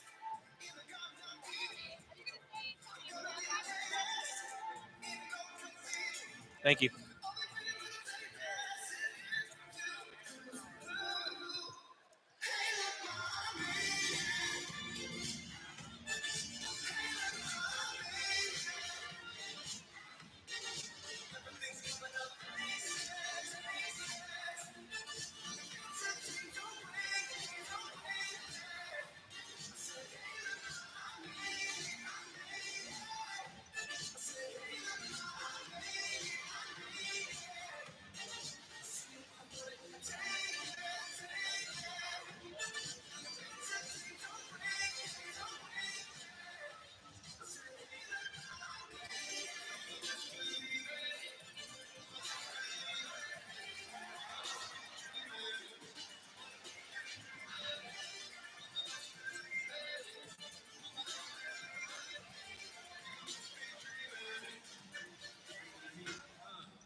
Hey, do you have the read?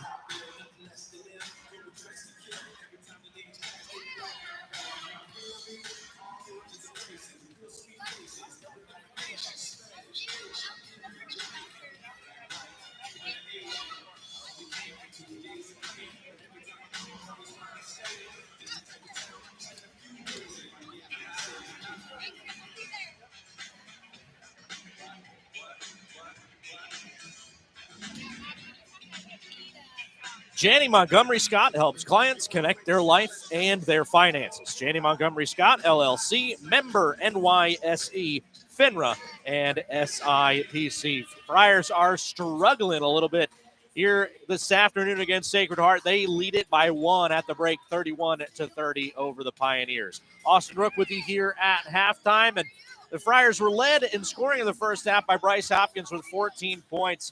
5 of 9 from the field, including 1 3.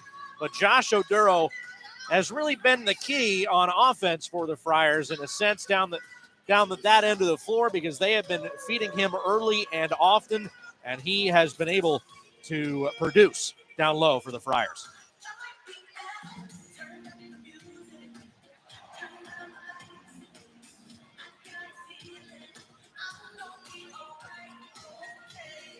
Josh Oduro, 7 first half points, 3 of 6 from the field. Got 5 boards as well. His old George Mason running mate in Ticket Gaines has been out there as well. 5 points, including 1-3 for Ticket, including this bucket in the first half.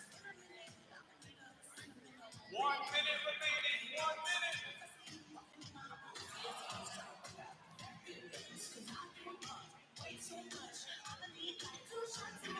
Ticket Gaines, that was his 1-3 of the first half. He missed the free throw, however, he's only taken the 1.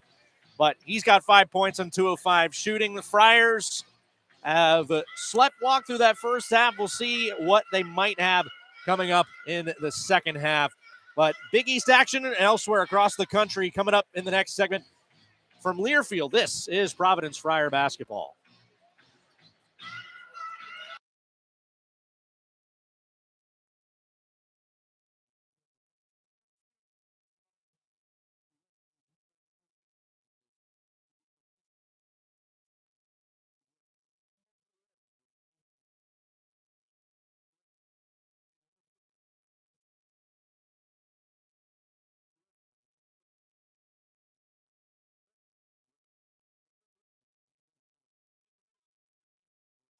Franklin Metro 6th grade basketball team.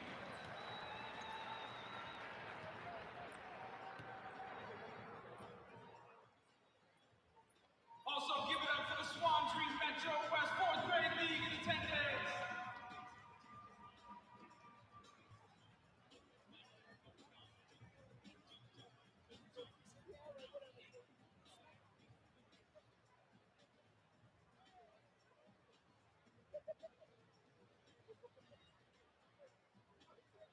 College would like to thank the following corporate sponsors: 110 Grill, Atwell's Group, Automated Business Solutions, Balanced Wealth Management, Bank Newport, Casarino's Restaurant, Dave's Marketplace, Duffy and Sweeney, Finecco, The Graduate, Hanoush Jewelers, Horizon Beverage. Is that the worst half they played all year?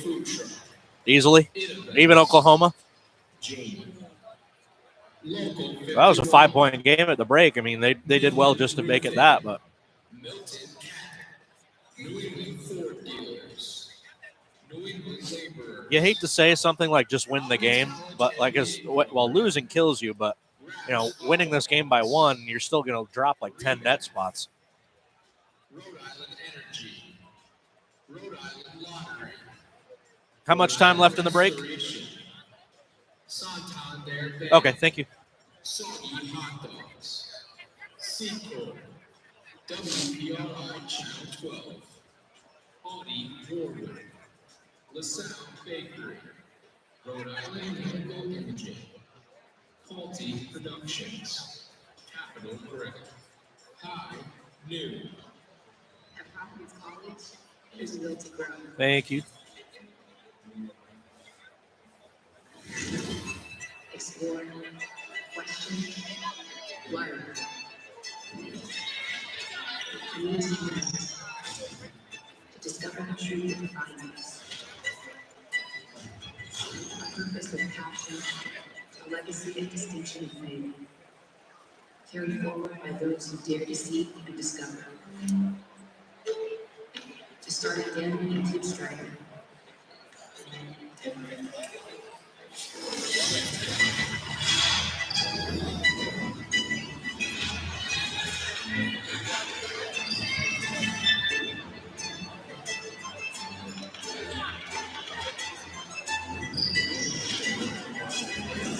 For those who see. Austin Rooke back here at halftime. Providence with a 31-30 lead at the break over the Sacred Heart Pioneers out of the Northeast Conference. A big day in college basketball this afternoon, one of the biggest days of the year as we close non-conference play across the country. But there are a lot of Big East teams playing today. We'll recap some of the games earlier this week first. Providence's next opponent to kick off Big East play. Well, welcome to the Big East, Kim English. You get top 5 potentially in Marquette. They finish out their non-conference slate with an 84-79 win at home over St. Thomas of Minnesota. One of the best nicknames, by the way, of any Division I basketball school. The St. Thomas Tommies, 84-79. The Golden Eagles pull that one out. A couple of games last night. A big one in Seattle. UConn 76-63 over Gonzaga. The top 5 at UConn continues to look like world beaters in non-conference play, and Big East play is next for Dan Hurley's Huskies. Butler with a 96-70 win over Saginaw Valley State. That one at Hinkle last night as well. Right now, there is another game in the Big East that is underway. Notre Dame with an early 10-6 lead over Ed Cooley's Georgetown. Hoyas, Fordham, and St. John's. That one, I believe, at Carneseca Arena this afternoon. That one at 3:30. Northwestern plays at Wintrust in Chicago. They'll play DePaul. Battle of the 2 Chicago teams there. Winthrop plays at Xavier, and Alabama plays at Creighton on National Fox tonight. That one to tip off at 8 o'clock, and a big one for the Creighton Blue Jays coming off of a loss earlier this week on Wednesday in Vegas against UNLV. But right here, the Friars with a slim 1-point advantage over the Sacred Heart Pioneers, looking to pull off an upset here at the AMP. 31-30 your score. Back with second half action coming up next. From Learfield, this is Providence Friar basketball.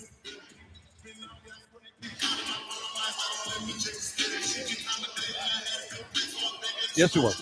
There you go.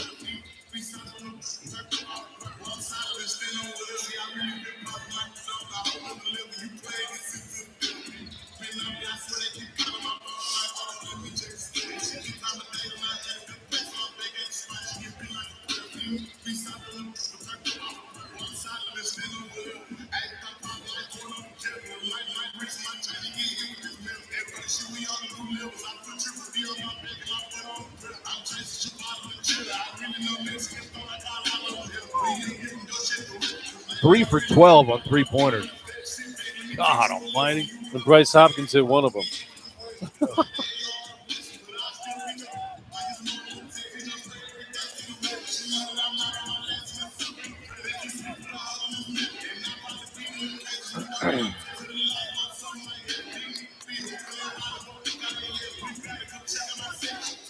Yeah, that score.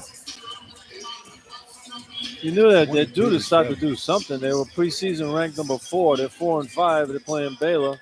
And they're killing them. That's a neutral court game, too, in Indianapolis. That's where the Pacers play.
Yep.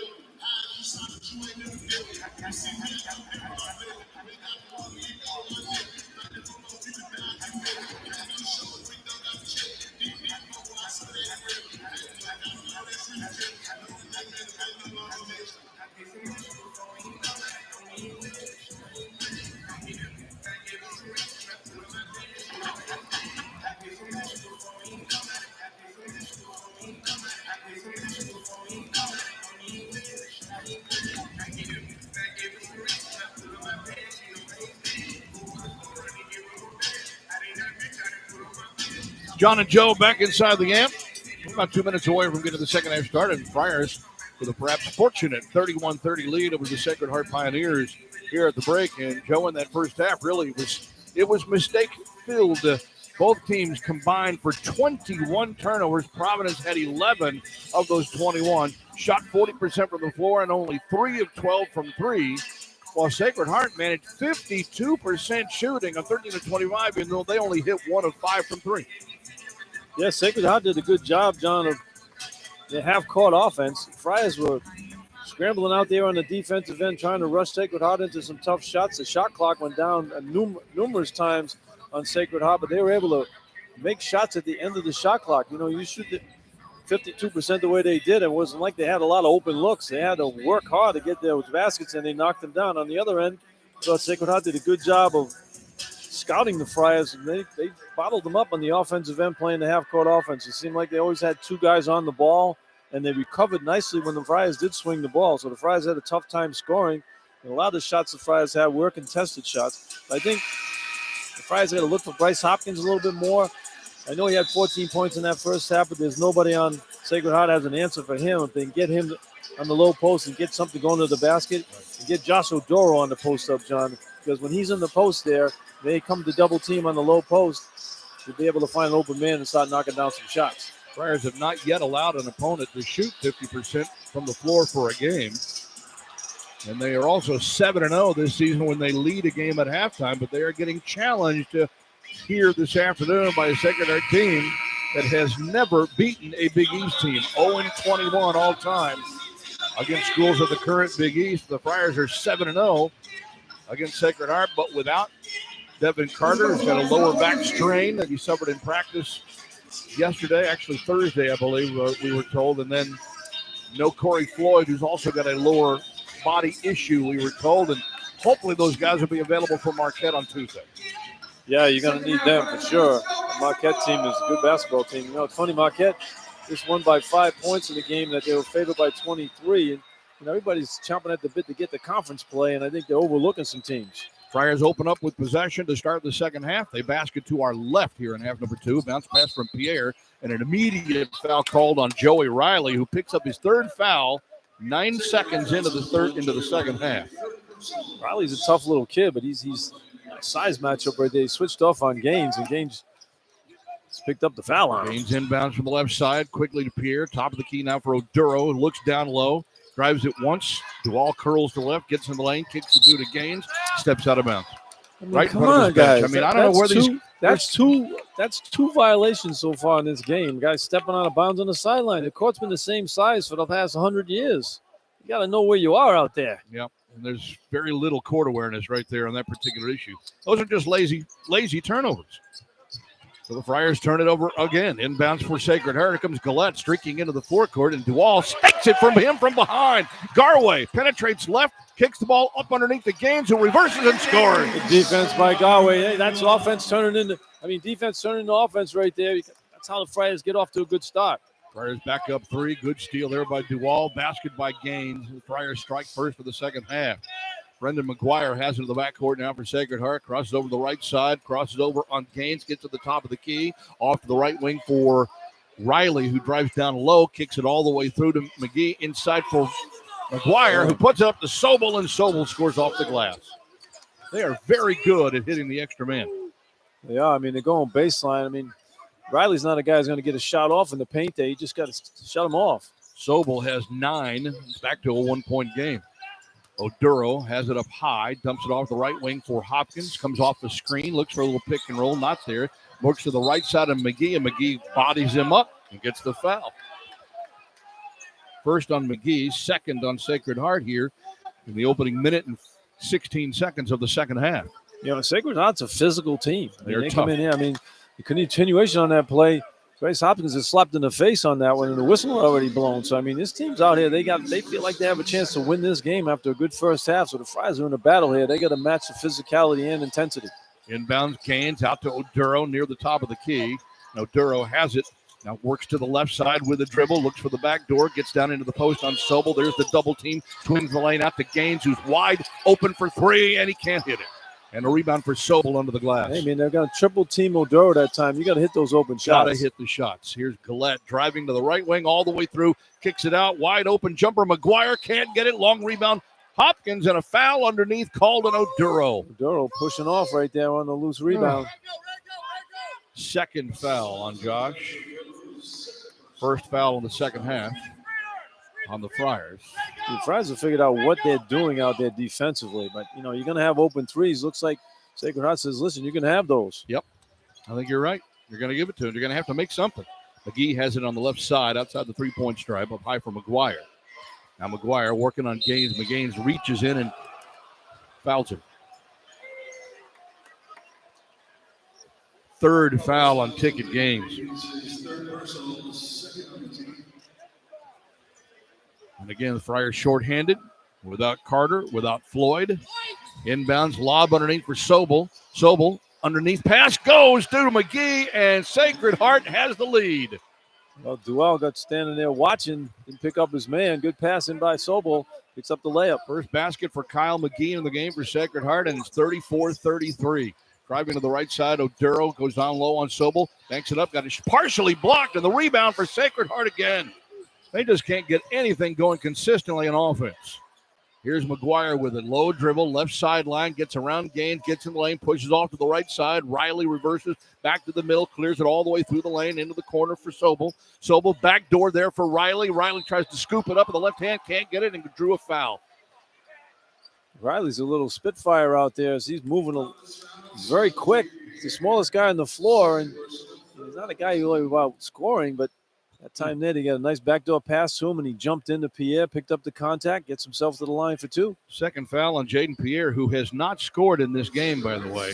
Friar guards really, really struggling. And so it'll be Joey Riley to the free throw line here for Sacred Heart. 78% on the line for the graduate transfer, and the first shot is good. Played at Holy Cross his first 2 years. His dad, the head coach, actually at Wesleyan College. And he's got one more try here. And Riley, 2-3 dribbles at the line, lets it go, got it to go. And Sacred Heart is their largest lead is 3, 36-33. They're on a 6-0 run from back into the first half. And the Friars are finding themselves really struggling on offense. Pierre off the top of the key to the right side. Top of the key for Gaines. Inside for Oduro. Double team is there. Left-handed jump hook scores. That's where you got to go. You got to go into Oduro right now with some movement so they can't double team and let them take it up a strong. 9 for Oduro. Providence back within 1. High post Sobel.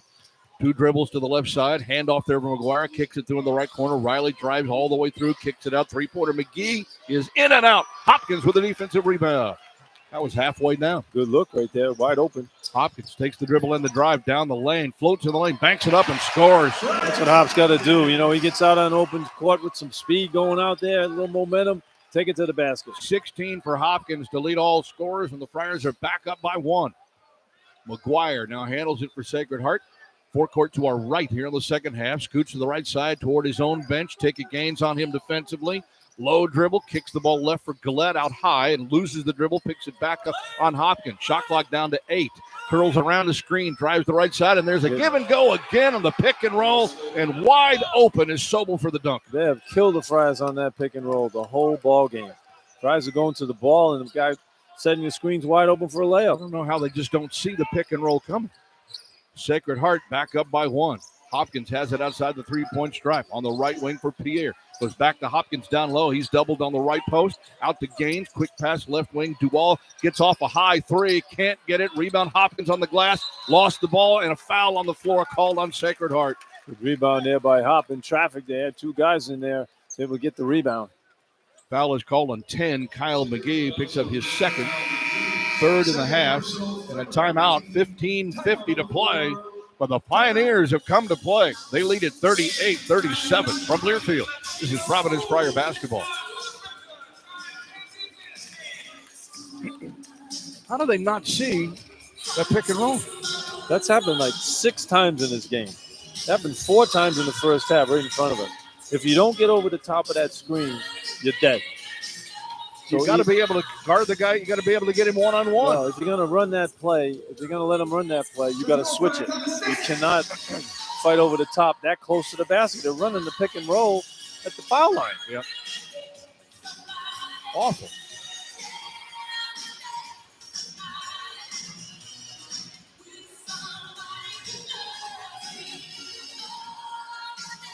If I'm the coach of Sacred Heart, I'm running that play every single time.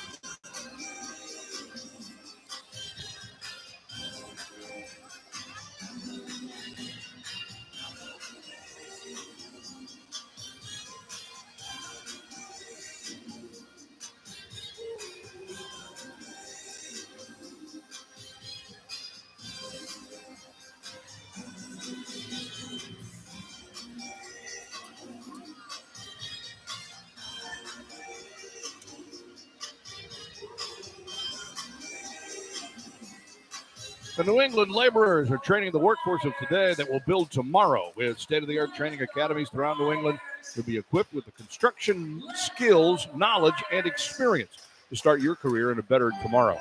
Liuna. Feel the power.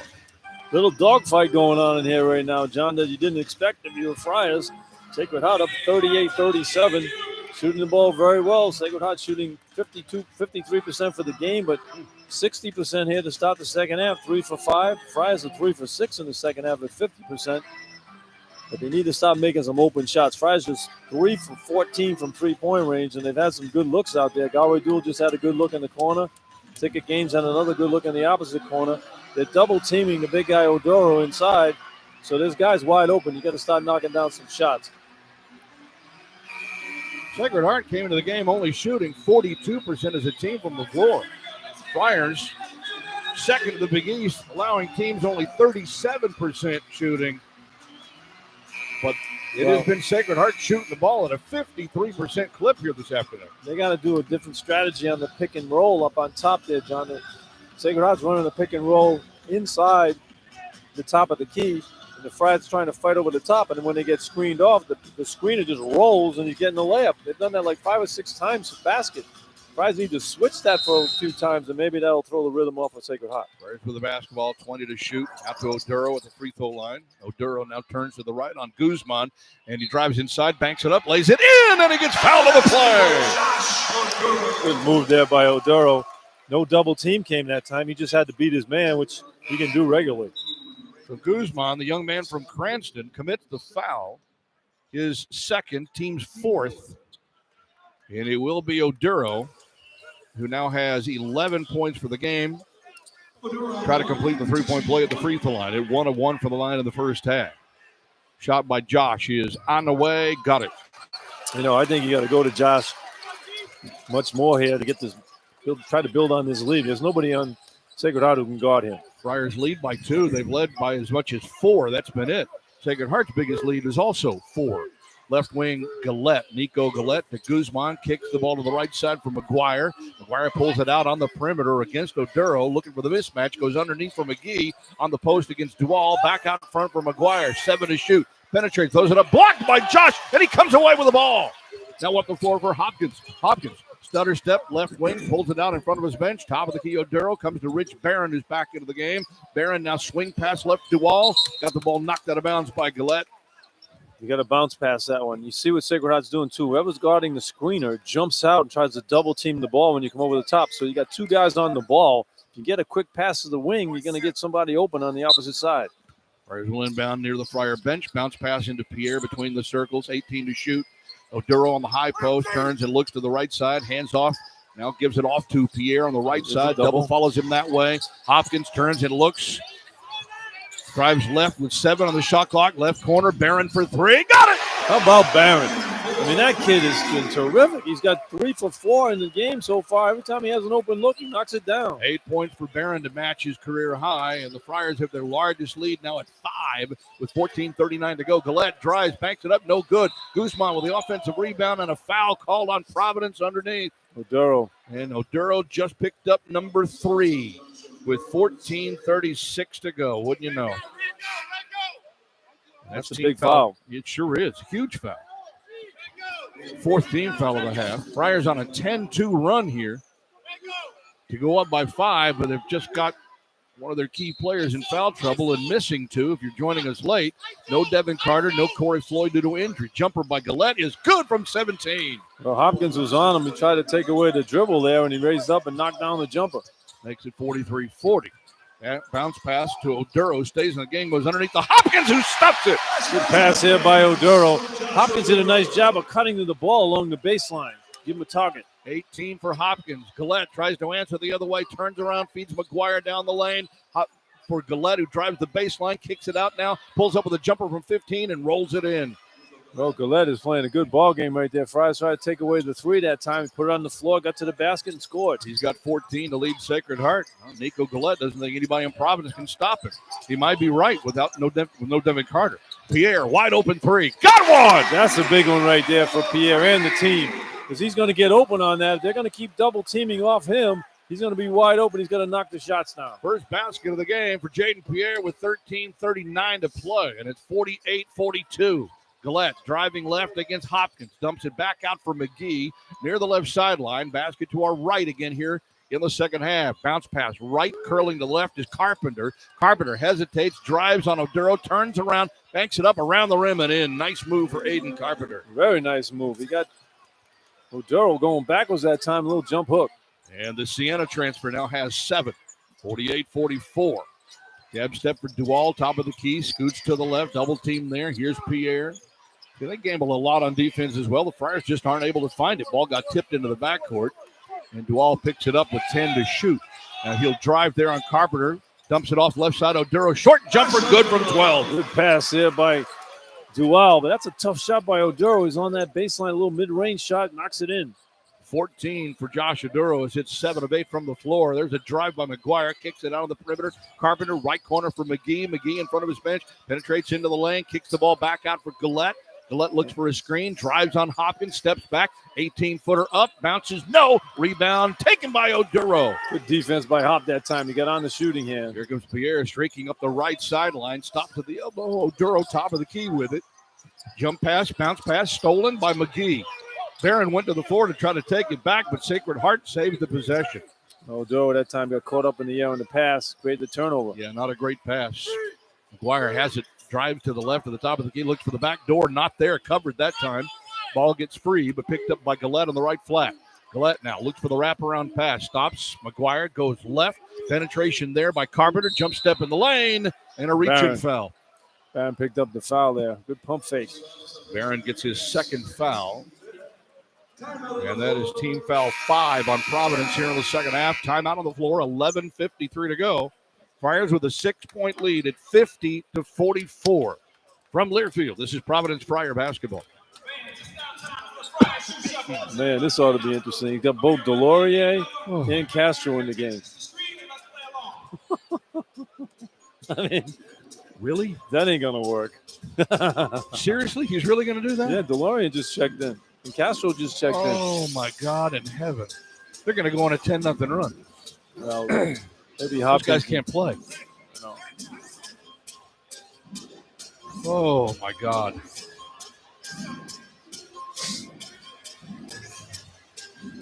We're learning how much you're going to miss this depth. That's what we're learning. Well, I just think about McNair going. I mean, if we had McNair now, it'd be so huge. Oh. You can put him in the game. You can clog up the middle.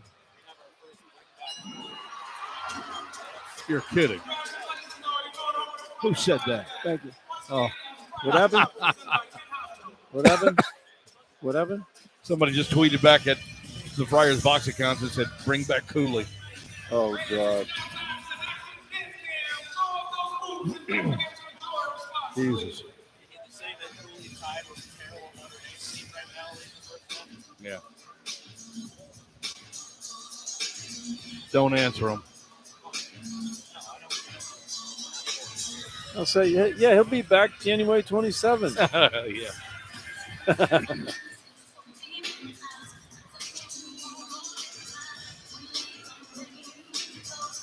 Milton Cat, your Caterpillar equipment dealer for the Northeast, is a proud sponsor of Providence College Athletics. We've got 11:53 to go in the second half. Friars have their largest lead of the game at just 6 points, 50-44 over the Sacred Heart Pioneers. Yeah, Friars shooting well. 20 for 41 right now.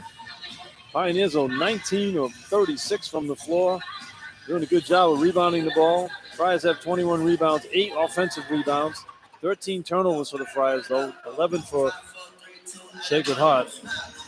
Sacred Heart doing a good job defensively, double teaming the post anytime they get a chance and bringing the weak side on the double. Friars going to get open looks. They need to knock them down. They got 5 3-pointers in the game on 16 shots. But nice to see one of them go down for Jaden Pierre because he's their best 3-point shooter out there, and he's only 1 for 6 so far in the ball game. His first make was a 3-pointer. Getting good looks. Need to knock him down in games. He's 1 for 5 from 3. He's only has 3 points, 7 points in the game. He needs to start knocking down some shots. But here's an interesting lineup the Friars are going to bring out now up with the 6-point lead. They're going to have both Castro and Delorier in the ball game together. So Pierre and Hopkins, they have to take over offensively out there because those two guys are no offensive threat at all. You just hope they play good defense and get the ball to their teammates. Well, you got some size out there at least. Castro 6'11", Delorier 6'10", but inexperienced and very thin. Free throw line for Aiden Carter here. 1 for 1 of the game, 75% of the season, and he missed the first one. Sacred Heart now 5 for 7 from the foul line and from the team. The ball game. Here's Ice, the shooter, on the way, and he gets it to go. He's got 8 off of the bench for Sacred Heart, 50-45. 1-2-2 pressure by Sacred Heart in the backcourt. Pierre across the midfloor line, double team on the right wing for Gaines. Back out front now for Pierre. Pierre has it out high. Delorier hits the screen, comes to left wing for Hopkins, tries to drive into the post, and he gets a foul called on number 5, and that is Raheem Solomon. Well, the offense is going to go through Hopkins every possession right now. Absolutely. Because DeLorean and Castro, you're not going to give them the ball unless it's an alley-oop or a layup. And Pierre has to look for that shot. So when they double-team Hopkins, Pierre's got to get open, take a look, and Gaines needs to get open. 15 foul on Sacred Heart. Friars inbound over the baseline, 20 to shoot. Out to Castro up high. Castro bounce pass there for Gaines. Comes left for Hopkins. Got left alone for 3. Off the back iron. No good. Rebound for Carpenter. Carpenter now pushes the other way here for Sacred Heart. Down by 5 with 11:23 to go. Crossover move on Pierre. Out front for McGuire. Brendan McGuire has the dribble toward his bench. Now reverses. Cuts back to the top of the key on the right wing for Gillette. Gillette tries to penetrate on Hopkins. Has to back it out. Leaves it there for Sobel. Spins to the inside on Delorier. Banks it up. Won't get it. Delorier reaches in and fouls him. Good job by Sacred Heart. They know Delorier hasn't played a lot, so they isolated him with the veteran. Solo on the post there, and he gets to the basket, picks up the foul. First foul on Delorier in just his 3rd game action of the season for Providence. And it puts Alex Sobel at the line shooting 2. 1 for 2 in the ball game, 66% of the season as he hits the first one. Last year's Division III Player of the Year nationally. Transfer from Middlebury College, 2nd in the nation in blocks. He's 5th nationally in blocks already this year, averaging better than 2.5 block shots per game. And the second shot battles in and out. Having a good ball game, too. He's 5 for 6 from the floor. He's got 12 points total. Averages 10 per game. Pierre working hard in the backcourt. Now finds Hopkins on the left wing. Left corner, Delorier gets off the 3. No, in and out. Castro had the rebound and he got fouled. No, he went over the back. Over the back of a guard. I mean, that's Delorier. I like that, though. He came in. He was wide open. He took the shot. Didn't make it. Castro's got to move a little bit better to go for that rebound. First on Castro. That's 7 on the Friars, but player control foul gives the ball over to Seton Hall, to Sacred Heart. He's asking, why is that not a 1-and-1? He didn't really have possession. It should be a 1-and-1, right? Yep, it is. I put the clock back to. They're going to put the clock back 3 seconds then. Yep. So Anthony Latina did the right thing, stopped the play. He said, hey, that should be a 1-and-1 for us. Well, they put the shot clock back to 30, but they didn't adjust the main clock. The main clock should go to 10:54. So it will be Raheem Solomon shooting a 1-and-1. 81% on the season for Solomon. And he's short on the free throw, and the Friars got the rebound. So it's 50-46, a 4-point lead for Providence. Pierre works into the forecourt. There's a double team. Got the ball tipped, but Hopkins has it across the line. There's another double team. Jump pass to Gaines on the right wing. Friars just don't have a lot of zip on the ball. Can't find the open guy. Here's Hopkins, top of the key. Seems like a double team's following him everywhere. 7 to shoot. Right corner. Gaines for 3. Off the iron. No good. Rebound for Gillette. He's going to push up the floor. 1-on-1. Bounce pass. Layup. Score. No! Goaltending. They're going to call a goaltend, and it will be counted for Brendan McGuire. And we're back to a 2-point game. And the Friars have got to change the lineup. Well, yeah, Kim tried to steal some minutes right there. Hope we get something out of those guys, but it's not working right now. And, you got to make open shots. Gaines had another open look there, just wasn't able to knock it down. Oduro, Barron, and who else came back in? Duval.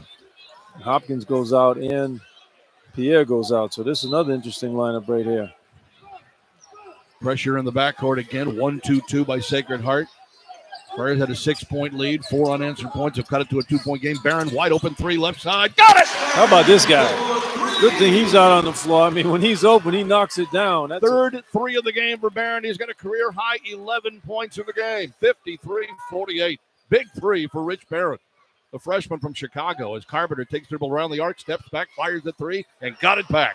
How about Carter? He's on Oduro. Oduro just backed up on him there and didn't want to get beat on the baseline, and boom, Carter knocks down the 3. That's 11 now for Aiden Carpenter. 53-51. Keeping the Pioneers right in it. Left wing, Barron looks inside. Going to drive on Carpenter, gets down the post. Ball gets tipped out of bounds, touched by Carpenter. I'll tell you what, this Sacred Heart team, they're in the passing lanes. They get a hand on a lot of passes They're all very the time. quick defensively, deceptively so. They've got a good game plan defensively for sure. They know Oduro's a key guy, and they've been double teaming him no matter where he goes. I would tell you that the Friars are missing the presence of both Carter and Floyd, without a doubt. Here's Oduro, top of the key with it. Outside, gives it off to Duval. Duval penetrates, finds inside spin for Castro. Tried to lay it up on Sobel. Sobel thought he had a clean block, and they'll call a foul on Alex Sobel. That's a gift right there. Sure That was a block shot. Good move there by Castro, but he had no chance to make the shot. There's a little spin move, and then he tried to flip it underhand on a reverse. And he was stuck underneath the basket. Yeah. Third foul on Sobel. That is 6 on Sacred Heart. And he's going to put Castro at the line for 2 shots. He's only 41.7 from the line on the season, averaging 3.7 points and just over 3 rebounds per game in his reserve role. Castro's free throw here is no good. Guys, this is how you get more playing time. Make shots. He's got to take his time when he gets to the free throw line. He just rushes his shots. 2 dribbles, lets it fly, gets it. Yeah, the first one he just caught and threw it up there. That one there took a deep breath, took a couple dribbles, and knocks the shot down. First point of the game for Castro. He comes out. Gaines back in. 54-51. Pressure in the backcourt for the Friars. And it will be Brendan McGuire to bring it up against Rich Barron.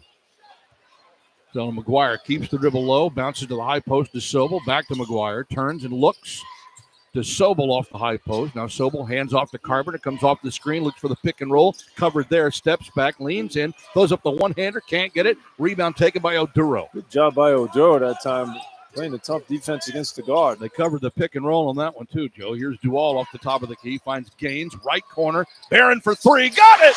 Barron's going to have to play, man. You got to give minutes for that kid. He's the only one shooting. Man alive, he's hot. That's 4 threes in the game for freshman Rich Barron, and Providence back up by 6. McGuire has it up high. Turns, looks, swings it to the right corner. 3-pointer on the way. No good. Rebound. Oduro under the basket. That one missed by Raheem Solomon. Into the forecourt. Oduro has the dribble. Stops off the top of the key. Now to the right wing for Hopkins. Hopkins has Sobel on him. Keeps the dribble low. Works to the post. Backs it out. Double team follows him there. Exactly. Here's Barron on the left side. Barron's going to backdoor lob for Oduro, and it gets intercepted by Gillette. Gillette overplayed it. Quick pass into the forecourt. Finds Solomon down the lane. Goes up and under. Will not spin it in. And the rebound goes to Providence and Hopkins. Hopkins on the dribble. Right side. Penetrates down low. Stops on the block. Out to Duval. Wide open 3. Can't get it. It's an air ball. But there's Gaines to clean it up and put it home. Boy, Friars, nice look there, right there. But Gaines gets on the offensive glass and finishes it up. And we get a timeout on the floor, 7:50 to go. And the Friars open up their largest lead at 8, 59-51 from Learfield. This is Providence Friar basketball.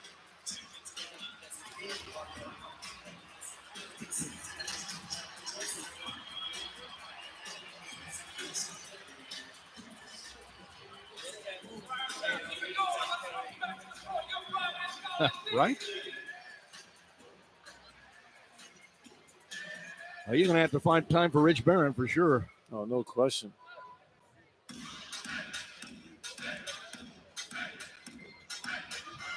we go again.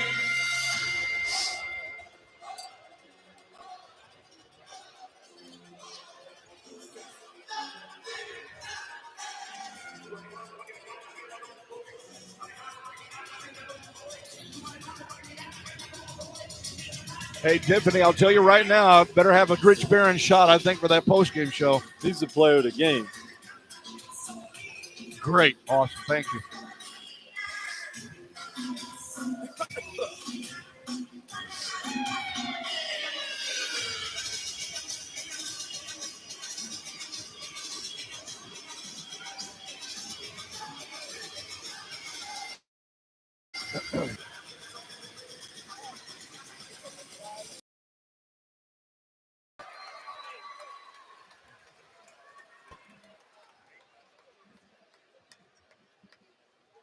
For water, fire, or mold damage, call Rhode Island Restoration, 401-414-1111.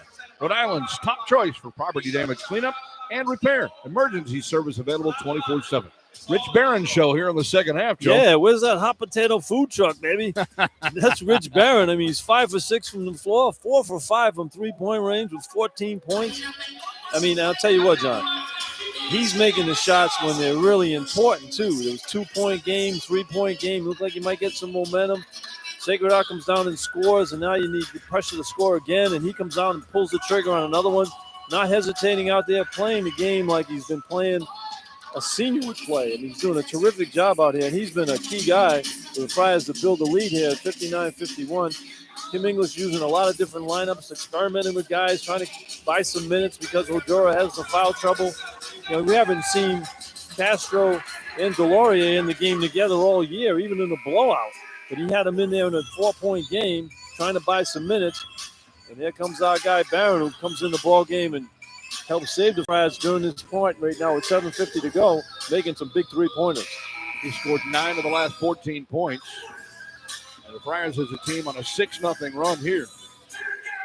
And Barron came into the game averaging just 2.8 points per game in his limited role off the bench.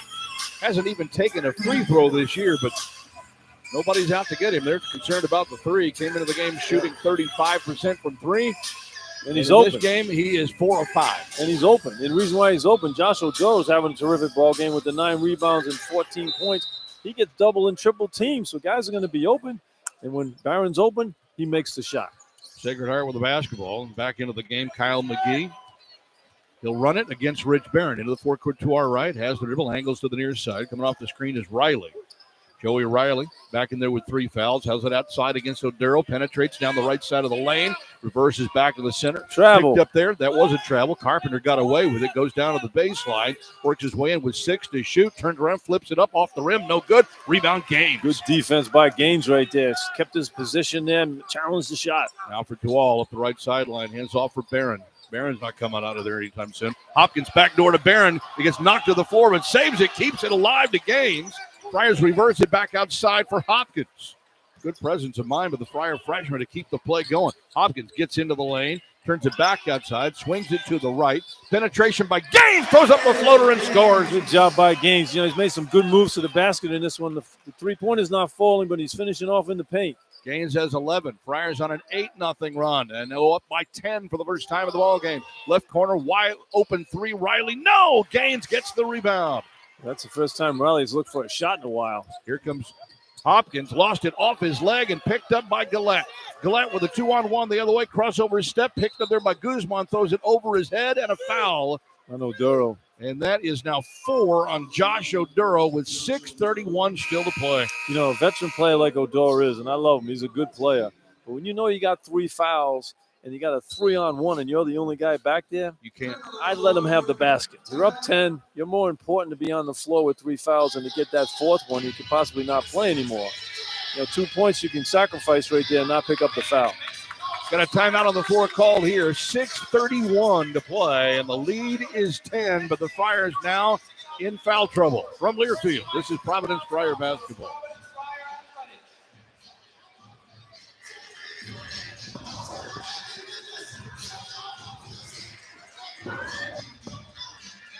We have one more timeout after this, Tiffany. Okay, thought so. So we'll get it at the under 4.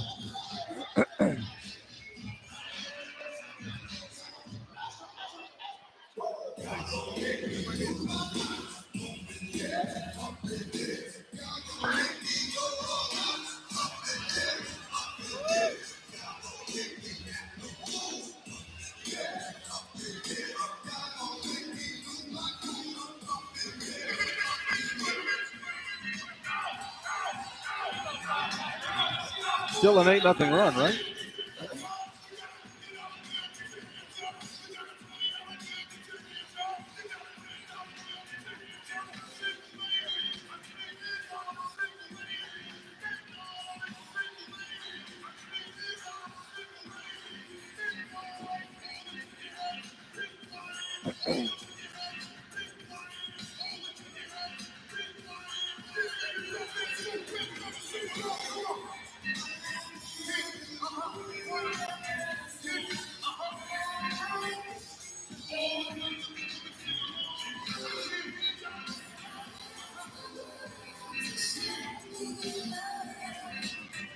John and Joe back inside the amp with 6:31 to go. Friars still on an 8-0 run over the last 3 minutes and 20 seconds of this one, as they've hit 4 of their last 5 shots from the floor to heat it up at the right time, thanks in a large part to freshman Rich Barron. And their largest lead of the game now 10. It's 61-51. Josh Oduro just picked up his 4th personal foul. Yeah, that's a big foul right there. So, there's 6:31 to go. Have to take him out for a few more minutes and then get something out of the center position. He put Bryce Hopkins in the center position and maybe change up some matchups. Coach hasn't done that at all. He hasn't gone in a small lineup and put Bryce at the center position in this game. He's going with Castro or Delaria at one point. But the Friars just 7 for 22 from the three-point line. That's right on their average, John, for the game. That's 32%. They're shooting 32% for the year. 29 rebounds, though. 9 of those offensive rebounds. So they're out rebounding Sacred Heart 29-20. Sacred Heart just 2 for 10 from three-point range. 11 turnovers for Sacred Heart, 15 for the Friars. So both teams have kind of cleaned it up in the second half on the turnover department. 4 second-half turnovers for Providence. Yeah, just 1 for Sacred Heart. I think they had 10 at the half. So both teams are getting better handling the ball. Jaden Pierre checks back in. Hopkins is actually going to go to the center position. Yep, that's the first time they've done that in this one. I figured they'd do that down the stretch here. Coach Ingles didn't want to risk it early on in the game. And now he's got 3 guards out there. It's a small lineup for the Friars. You have Gaines playing the power forward position at 6'6". Guzman's free throw is in and out. No good for the redshirt sophomore from Cranston.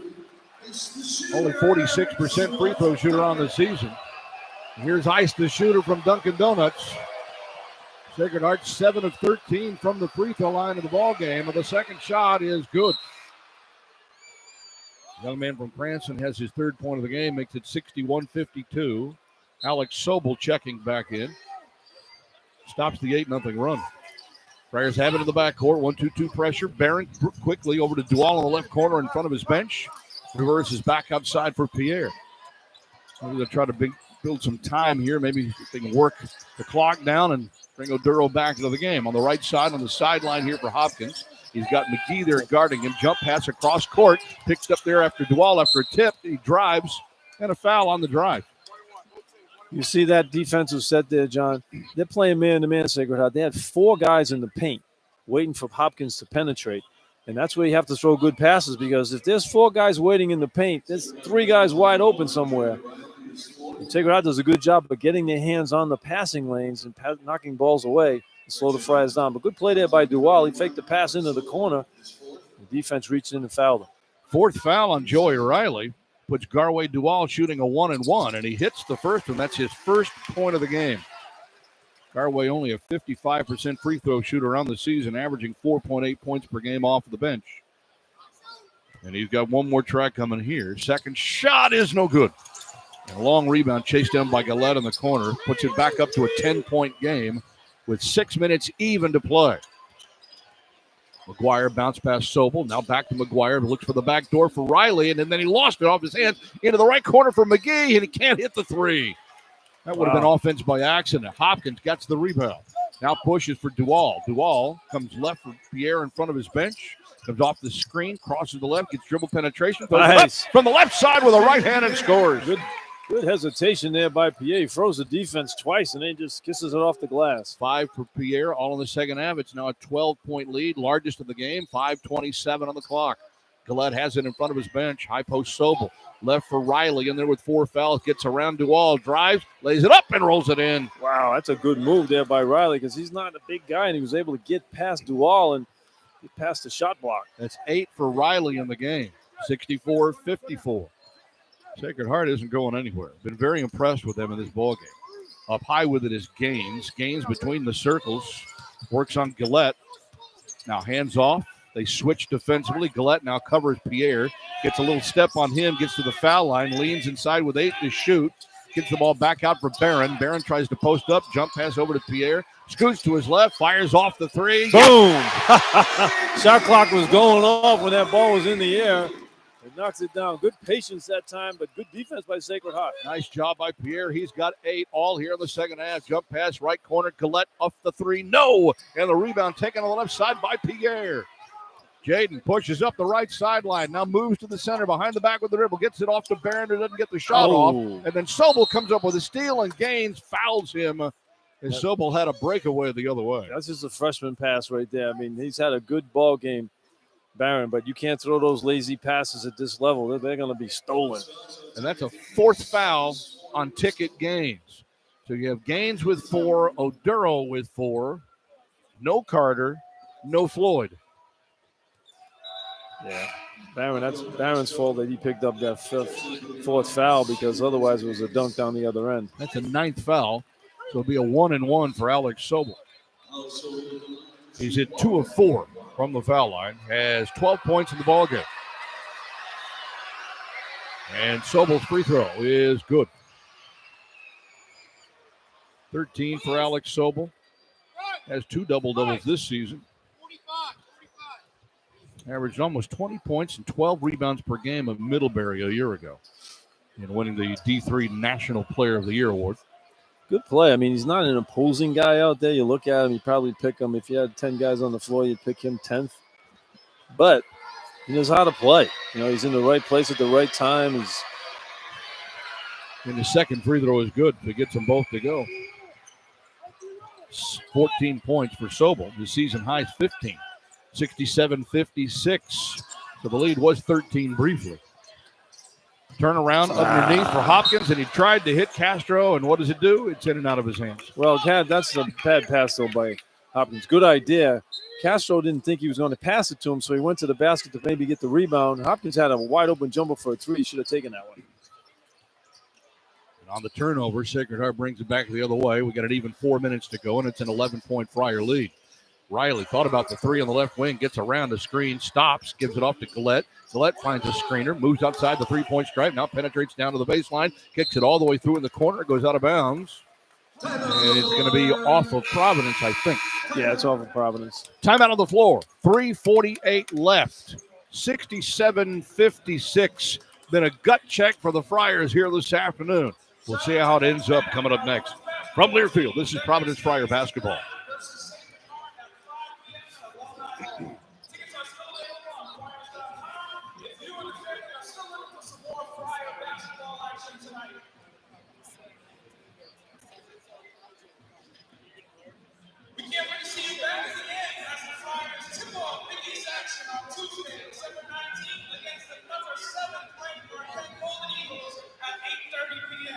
We're going to need to pack the in, so make sure you check out Friars.com for ticket options today.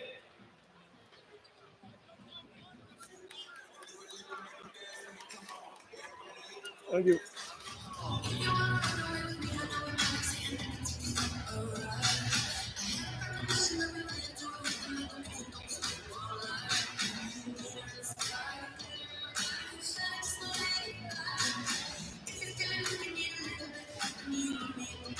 Look at this halftime score.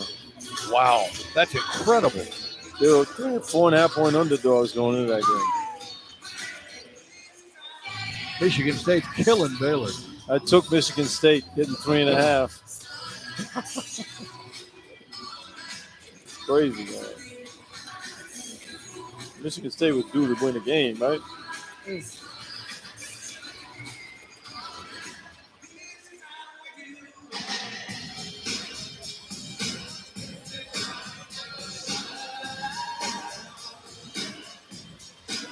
John and Joe back inside the amp. This game has turned a little bit here over the last 7 minutes. Friars have hit 6 of the last 7 from the floor.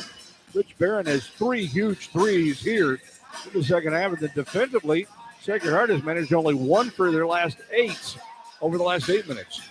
Well, it's amazing when the defense picks up a little bit. Friars did a good job defensively, I felt, most of the ball game, but Sacred Heart was making shots at the end of the shot clock and making shot clock went down a number of times, but now that they're behind, it's amazing how easy it is to shoot when you're in the ball game with 2-point game, 3-point game, and you think you're not supposed to be in. And all of a sudden now you're down double digits, and those shots become more and more important, and you're not able to knock them down. But the Friars, normally when they play good defense like that, they wear down their opponent, and the shots start hitting the front rim. Well, since Sacred Heart pulled back within 2 at 53-51, it's a 14-5 Providence run. Pioneers will inbound, and they got 9 on the shot clock. Baseline to the right near their bench. McGuire goes underneath. Gillette, he scores on a layup around Barron. Boy, you could tell that one was coming, man. Good execution there by Sacred Heart out of that timeout. 16 for Gillette. And we're back to a 9-point game. Here's Duval, wide open 3, high arcing 3, long rebound taken by Riley. Another look for Duval, not able to knock it down. McGuire, they leave him wide open for 3. Short. Gets his own rebound, goes back up for the deuce. That's off the rim, and rebound for Hopkins. Job by Hop. Hop's having a good ball game here. You know, he's just doing everything out there on the floor. Scoring, rebounding, playing good defense. Friars with a 31-20, 32-23 advantage on the backboards right now. Duval off the high. Use the Hopkins screen. Now Hopkins takes it to the right on McGuire. See the defense of Sacred Heart. All 4 guys are in the paint. Yep, switching. Almost looks like a box in one. There's a 3 by Hopkins. McGuire fell off him, and he took the shot and canned it. See, he'd be unguardable if he can make that shot consistently. McGuire says, listen, I'm going to take away the drive. You can have the 3. Hopkins knocks it down. That's the 4th double-double now of the season for Bryce Hopkins. He's got 21 points and 10 rebounds. Sobel, top of the key with it for Sacred Heart. Drives to the right. With a high arcing layup, missed off the glass, but he draws a foul on the way in. Good move by Sobel that time. He faked the 3. Looks like he's going to hand off the pass, and it just exploded to the basket. Castro was trailing him late, and Barron picks up the foul. Barron gets his 3rd personal. 10th on the team, so 2 shot fouls here the rest of the way for both sides. No, actually not for Providence yet. Nevertheless, 2 shots here for Sobel. So Sobel has hit 4 of 6 from the line, and he makes it 5 out of 7. Gives him 15 points. His Sacred Heart high, he's hit 15 points and 13 rebounds in a win over Holy Cross earlier this year. That was one of their better wins thus far, that and against Loyola of Maryland. And the second shot for Sobel is on the way, and that's good. There's his Division I high, 16 points against the Friars this afternoon, makes it 70-60.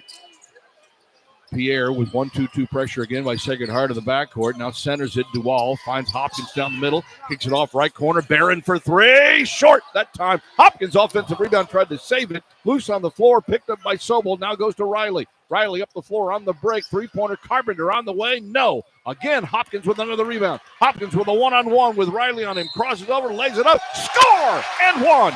Good move there by Hopkins. You know, he gets that rebound. He is so fast for a big guy. And they just can't get back in time. That's when he's at his best, Bryce Hopkins. When he gets those defensive rebounds, just turns and goes.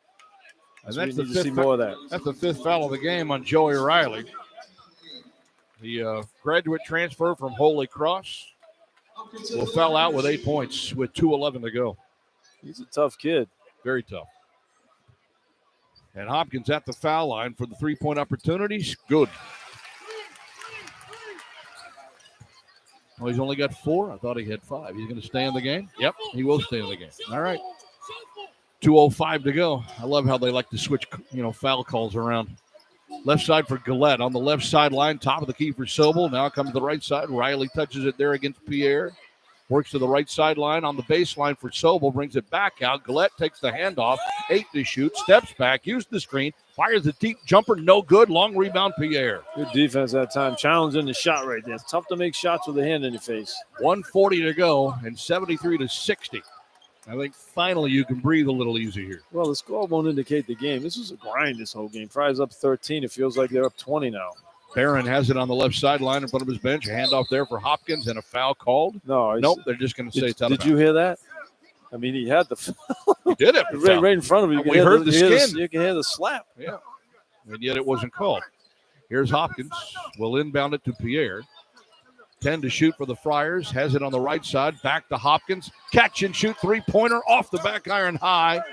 And a rebound for McGuire. That's a good look, though. Nice, squared it up nice.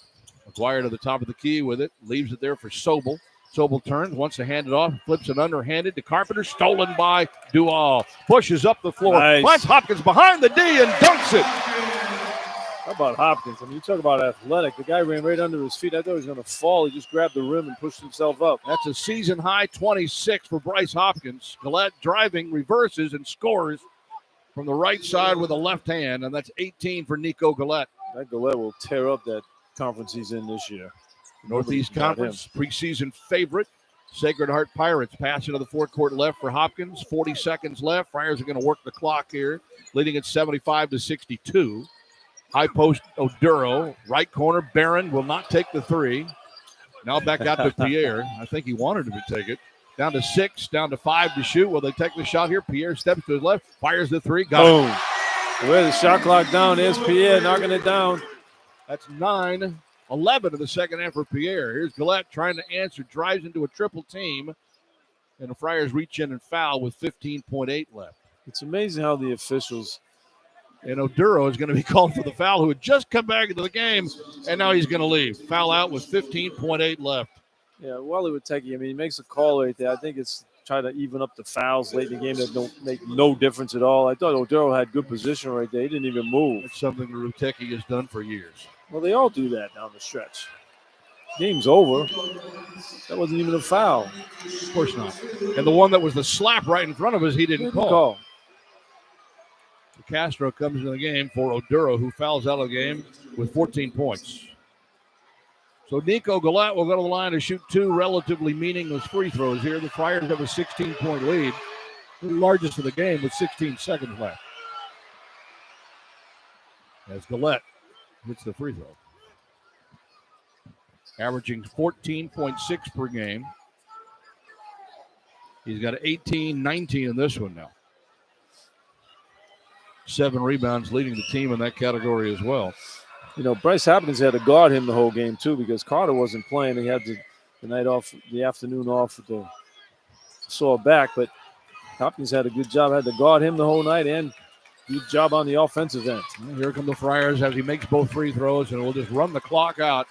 And Providence will win its 9th non-conference game, move to 9-2 overall on the season, and increase the winning streak at home against non-conference teams to 27 straight since 2019 as they beat Sacred Heart 78-64. I was laughing there, John, because I watched Galway Duval come up with the ball in the last second. He throws the ball over to Castro, so Castro will get the turnover on the shot clock.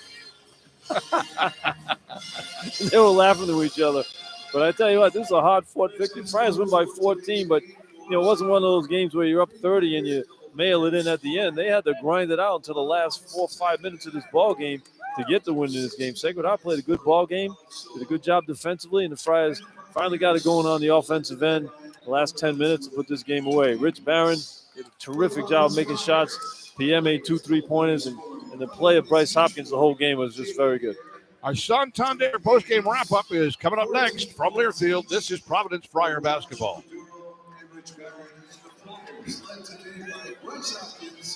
All right, so we'll use one of those Barron threes for the Audi Warwick on the last timeout.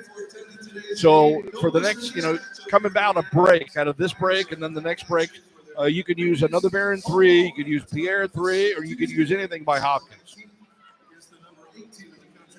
So we'll let you make the choice on those. We only need the Barron one for the last one. Visit Flyers.com Sure. Yeah. for ticket options today. Drive home safely and go Flyers.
Wow, we shot 64% from the floor in the second half and held them down to 40%. 64%. Yeah. And we shot 35 from the 3-point line, which is better than we normally do. 28 of the 58 shots were threes. But they were wide open, many of them. Yeah. Well, they hit some big threes in the second half. I give it to them, you know. Yeah, Pierre made 3, and Barron made 3.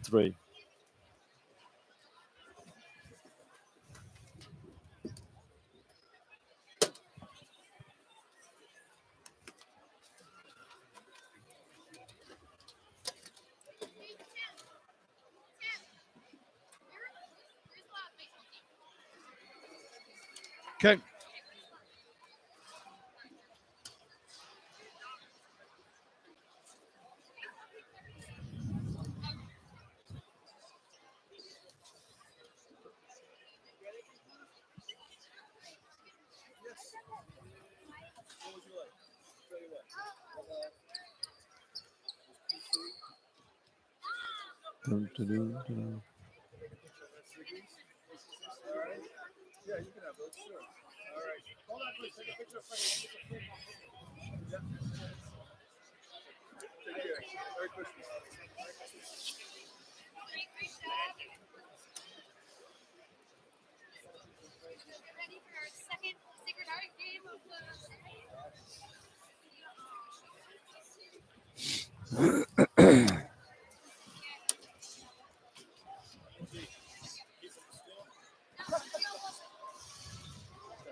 Well, Hopkins had a tremendous second half for the Friars, had 12 of his 26 in that second half.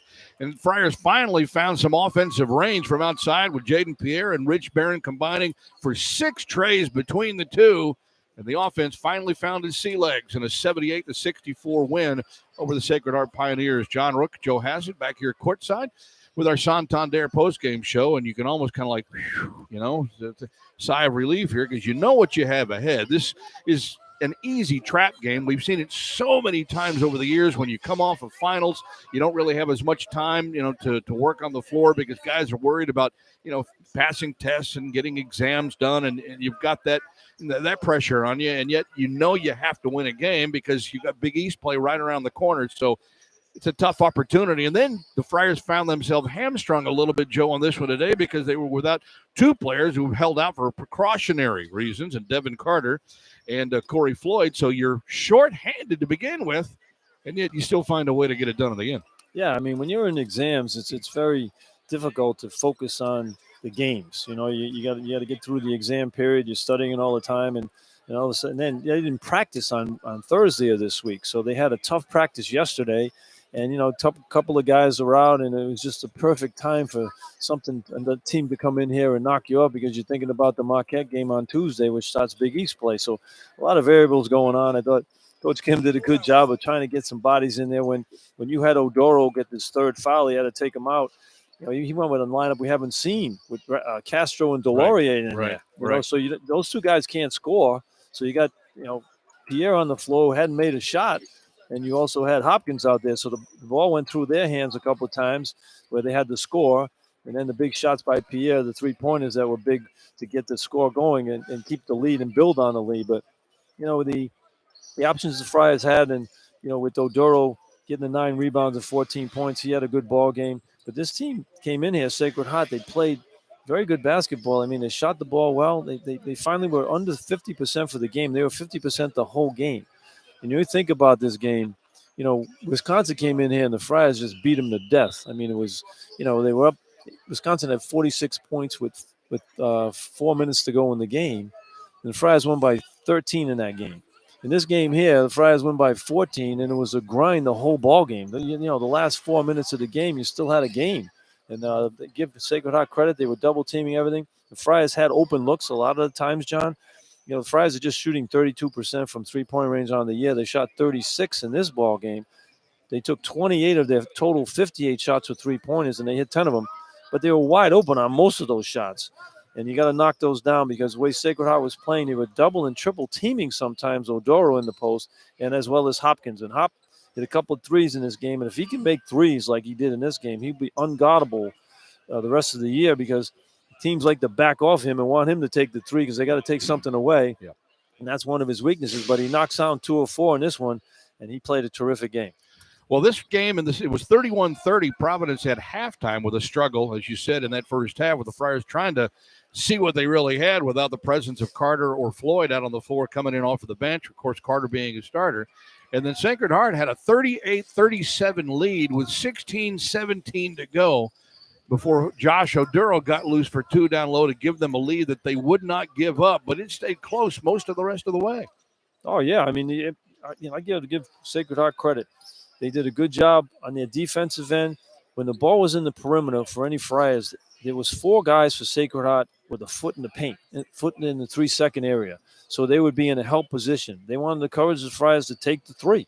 They wanted them to take the outside shot. They did not want to give up anything going in the basket, and they would double team on the post. And they did a good job against the Friar defense in the half-court set on the pick and roll. Friars try to fight over the top of a screen. If they don't get over the top, it's a 2-on-1 with one guy back there. That's why Odoro sometimes picks up foul trouble. So it's important for the Friars to get over the top of that screen. But Sacred Heart was running that pick and roll, John, between the foul line and the top of the key. So they were very close to the basket to begin with. So if you didn't get over the top, the last guy standing there is Odoro, and he's got to play 2 guys. And they did a good job, Sacred Heart, of scoring off those situations. They shot over 52% in the first half because they scored a lot of points in the paint. Right. They were 2 for 14 from 3, but they scored in the paint because they were able to get They were in past, the game. Yeah. They get past the pick and roll the whole ball game. So the Friars, the second half, John, with about 10 minutes to go, started switching all those pick and rolls. Right. So you didn't have any mismatches. I mean, you didn't have any one guy against 2. It was one guy against 1, and the Friars were able to solve that a little bit better in the second half. Well, they were able to solve it a little bit better in the second half, as you said. It was still 53-51 Providence with 9:51 to go.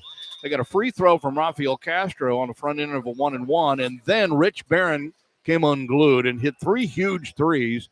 First one gave them a 6-point lead with 8:49 left, and that's really what kind of broke Sacred Heart's backside. Yeah, Rich Barron, I mean, he has really shown some big games so far this year. A couple of guys were out down in the Bahamas, and he stepped up and had a good ball game. So every time he's put into the game, he seems to make a shot as soon as he comes in off the bench.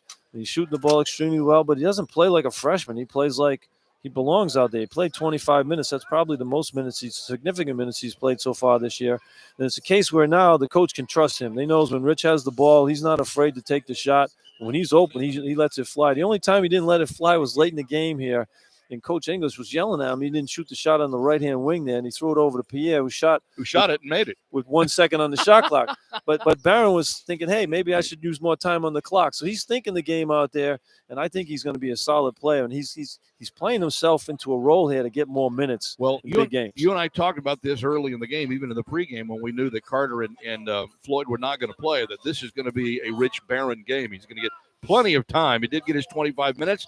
He got a career-high 14 points with 4 3-pointers. In fact, Barron's total numbers overall, 4 of 6 from 3. Yeah, I mean, he's a huge look. And, John, when he made those threes, they were important parts of the game. Right. It was a 2-point game, 1-point game, and Sacred Heart just wouldn't go away. Like Well, a little 3-point game when he hit the first one. Yeah, they're like a little chihuahua on your ankle. They just wouldn't go away. You couldn't kick them away. And Barron would make big shots. He wasn't making them when they were blowing them out. He was making them in really, really tough situations when he made 3 in a row in the second half. So those are important shots, and that's what you want. You want clutch guys to play, and he made some clutch shots in his game. Yep, the Friars were able to use Barron and Jaden Pierre from outside in that second half to make up the difference for their missing teammates this afternoon. And it was tough. You got to give Sacred Heart a lot of credit. It's a team that has a lot of experience, has some height, has some length to it. You can see what they were preseason picked to win the NEC, but Friars had a little bit more than they did here this afternoon to move to 9-2 overall. Sacred Heart falls to 4-8. We'll continue with the Santander postgame wrap-up coming up next. From Learfield, this is Providence Friar basketball.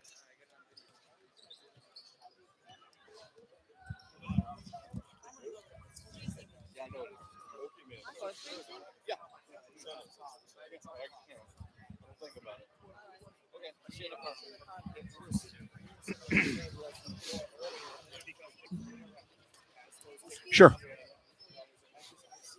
See, I don't know what it is because it was during the game they cranked the AC down, and then as soon as the game ends, we're right back up again to our. I was not that cold during the game, but now it's just terrible.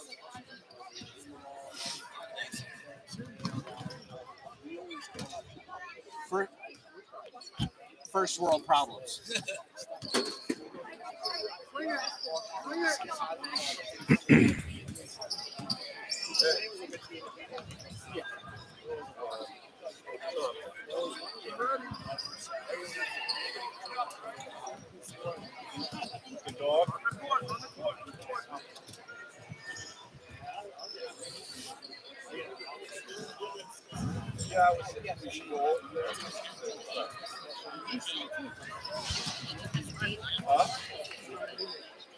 Anything interesting?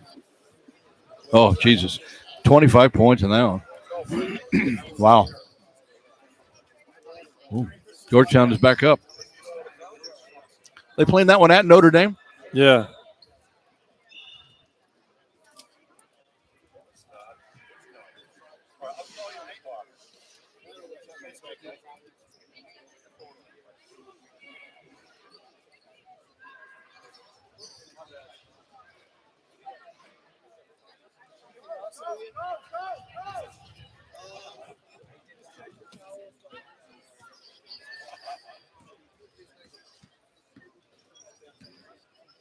Bryant was playing too. What was their score?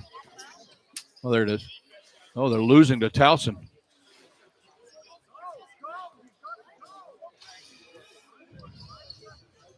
Didn't Rhodey play in the front end of a doubleheader in that one? Second game. Oh, they got the second game? Okay.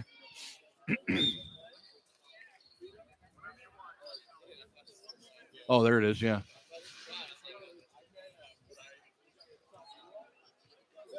Okay.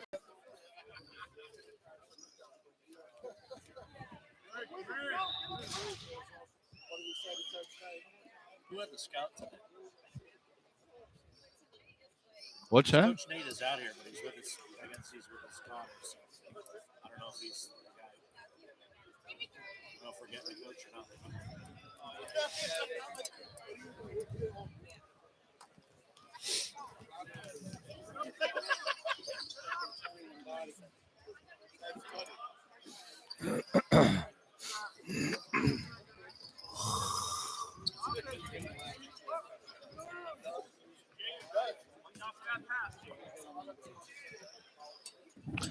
Yeah, Jaden Pierre was some of that offense in the second half, like Rich Barron had, like Bryce Hopkins had, and that second half offense was welcome to Friar fans everywhere as they go on to beat Sacred Heart 78-64 after only leading this game by 1 point at halftime. John and Joe back here in the amp.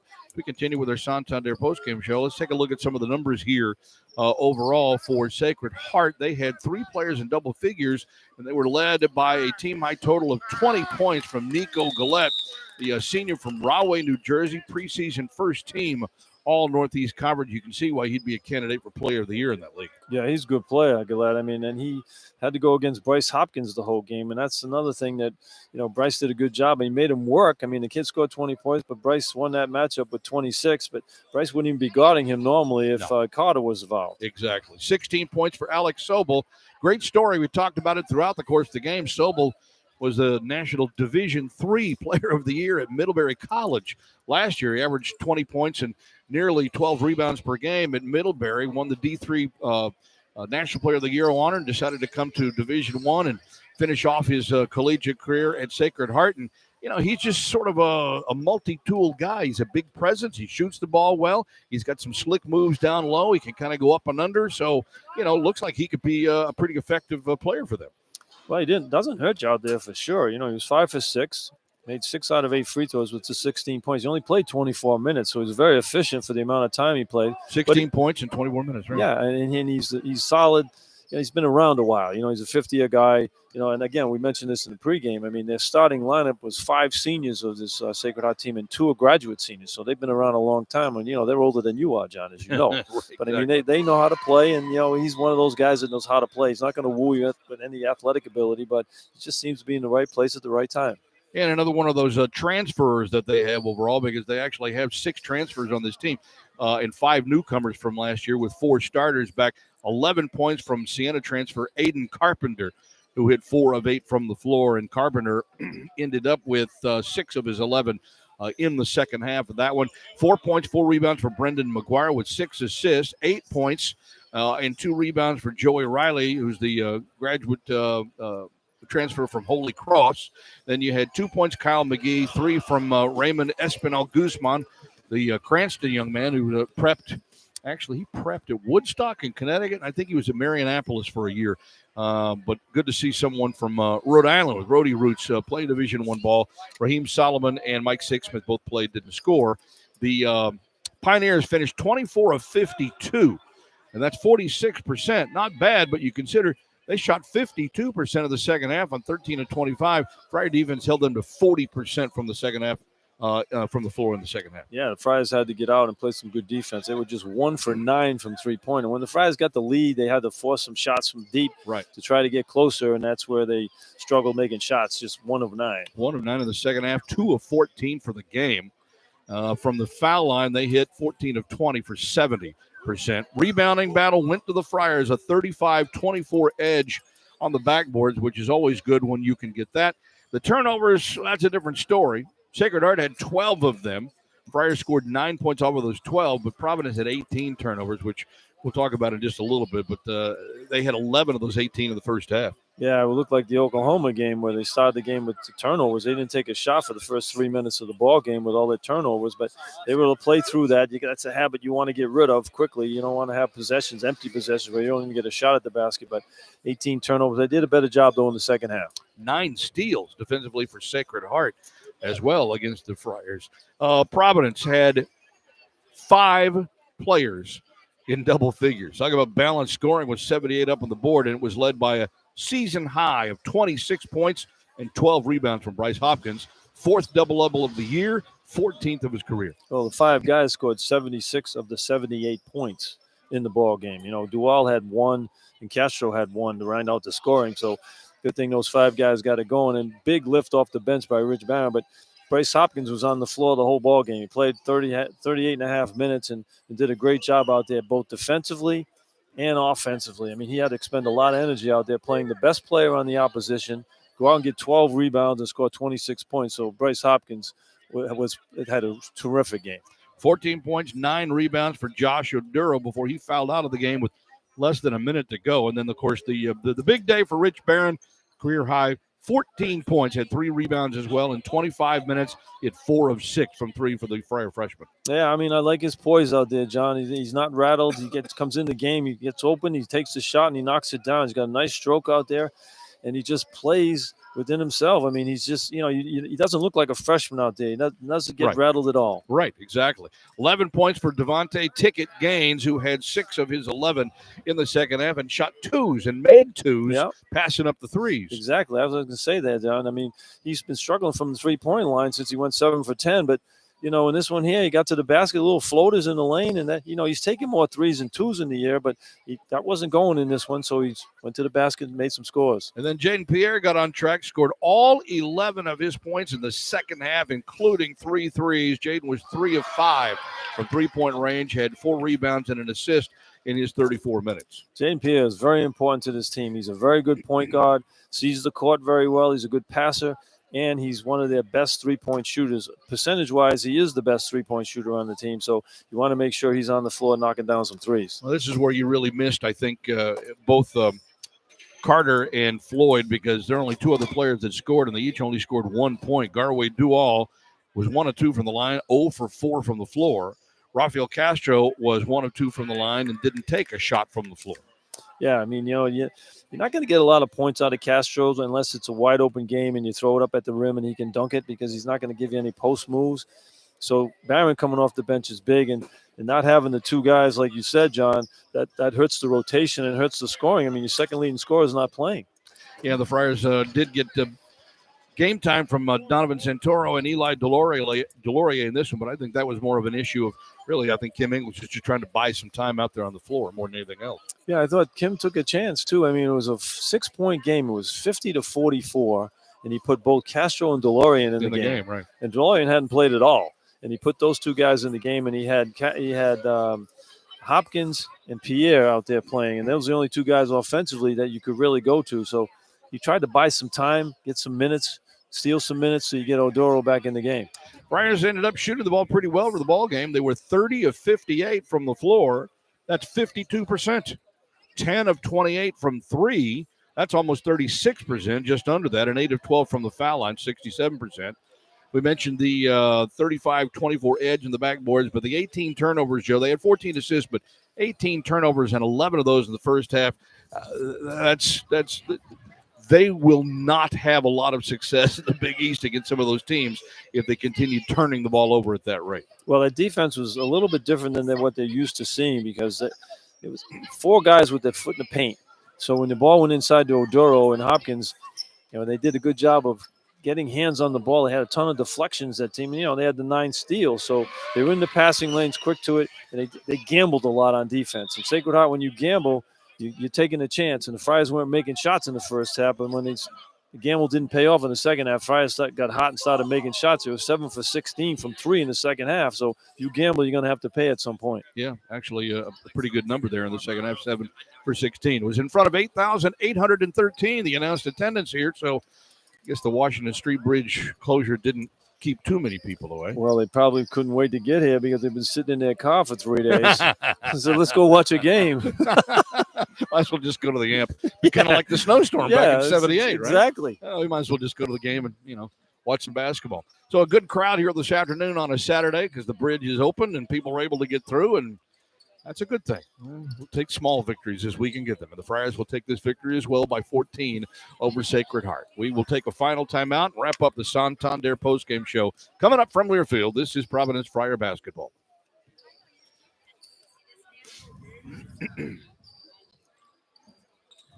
Play that last Barron cut coming back here. Okay, thanks.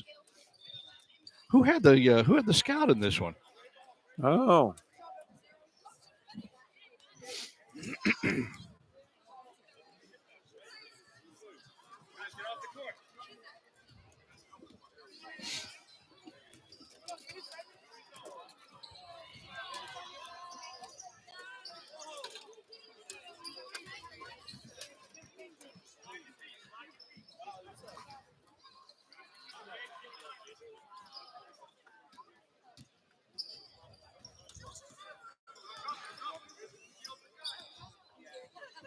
Look at John Sweeney says, you give those guys an out for exam week. Most of these guys only have 1 or 2 exams. They have more free time than in the regular semester. Yeah, it's true. I said, I'm a compassionate guy. Exactly.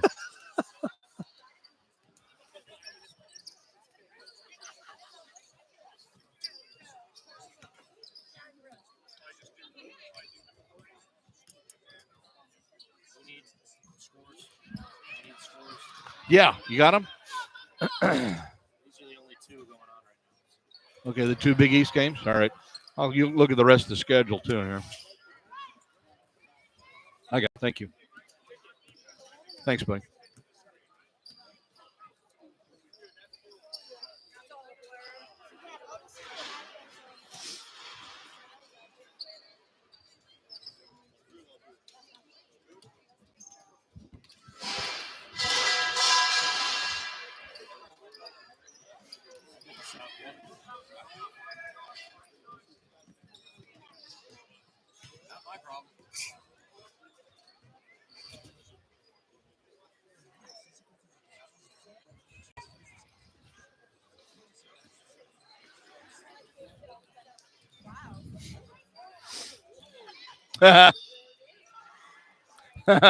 That's the CFO of the school, John Sweeney.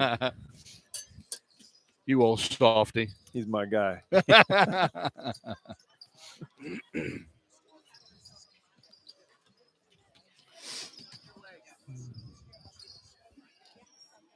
Okay.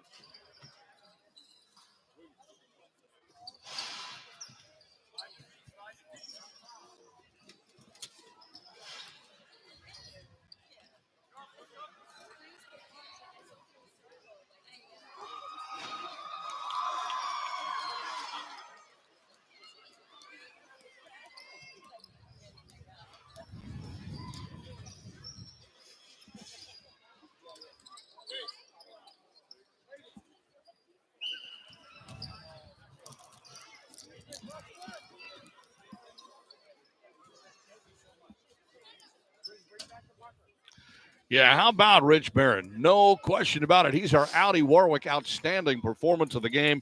4 for 6 from 3. He had 3 huge threes in the second half, as Joe mentioned earlier. 14 points, a new career high for the Friar freshman from Chicago, and he was certainly a difference maker as the Friars beat Sacred Heart 78-64. No question, John. I keep telling you, it's when he made those shots. There were big times in the game when he had to make a shot. The Friars were struggling offensively, and he comes in and knocks down some big ones. And the game was tight at that point, and he made some clutch shots.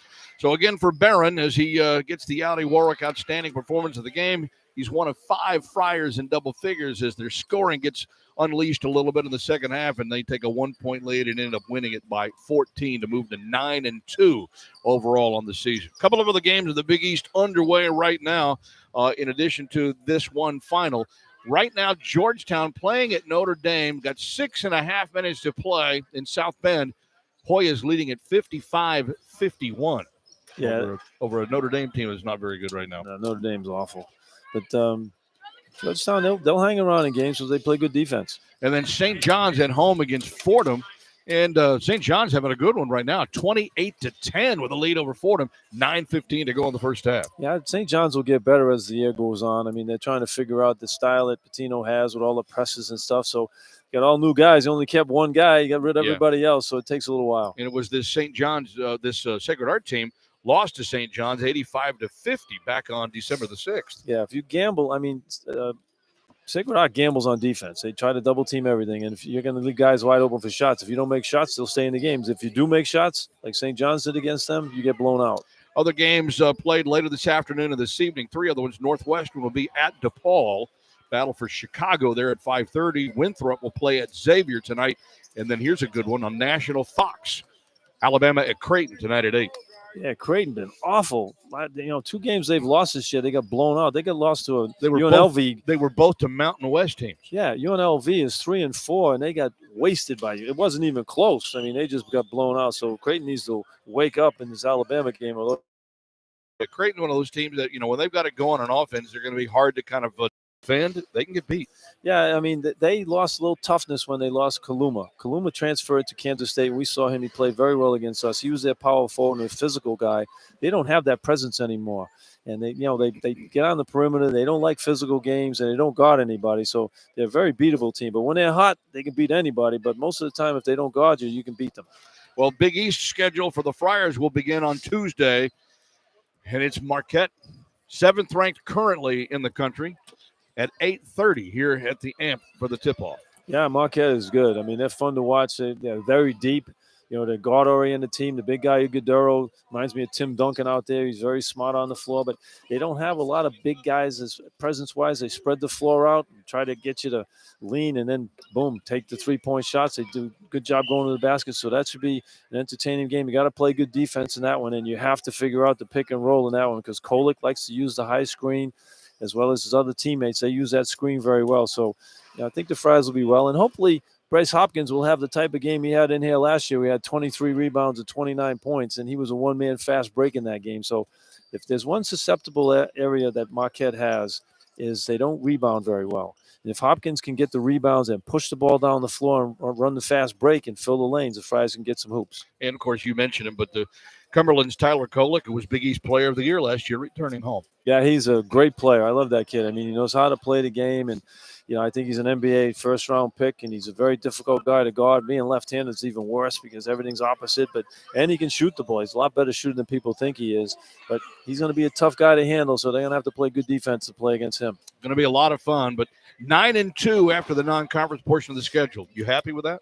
I'm very happy with that. If you looked at the end of the year, the beginning of the year, you'd like to be 11-0, obviously. But, a game at Kansas State is a game that was a winnable game. You lose in overtime by 3. Odoro didn't play the overtime. He fouled out, and Pierre didn't play the game. He played 1 minute, hit a 3, and then he was done for the rest of the game, and they almost won that game. So they could easily be 10-1 right now.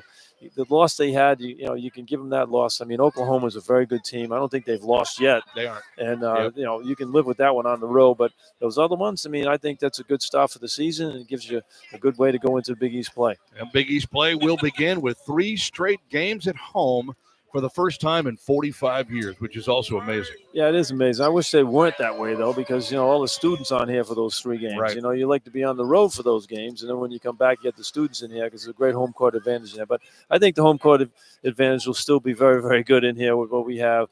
Fans have been coming here for so many years and very loud, and Big East games are always fun to watch. And you start off with a nice barn burner to begin. No question. Nationally ranked team in the house. Friars have an opportunity to get off to a quick start in Big East play and find out if they, too, can potentially contend for a Big East regular season title. Our thanks to studio producer Tiffany Van Nerden, our engineer Matt Morrell, Austin Rooke on our stats and our halftime show, and for my partner, Joe Hassett. I'm John Rooke. Again, our final here in the AMP, 78-64 for the Friars over the Sacred Heart Pioneers. Providence moves to 9-2. They face nationally 7th-ranked Marquette. On Tuesday night, 8:30 will be the tip-off, which means we'll have the pregame here on News Talk 99.7 and AM 630 WPRO beginning at 8:10 p.m. on Tuesday. Big East play is here. Let's go Friars. Until then, so long, everybody.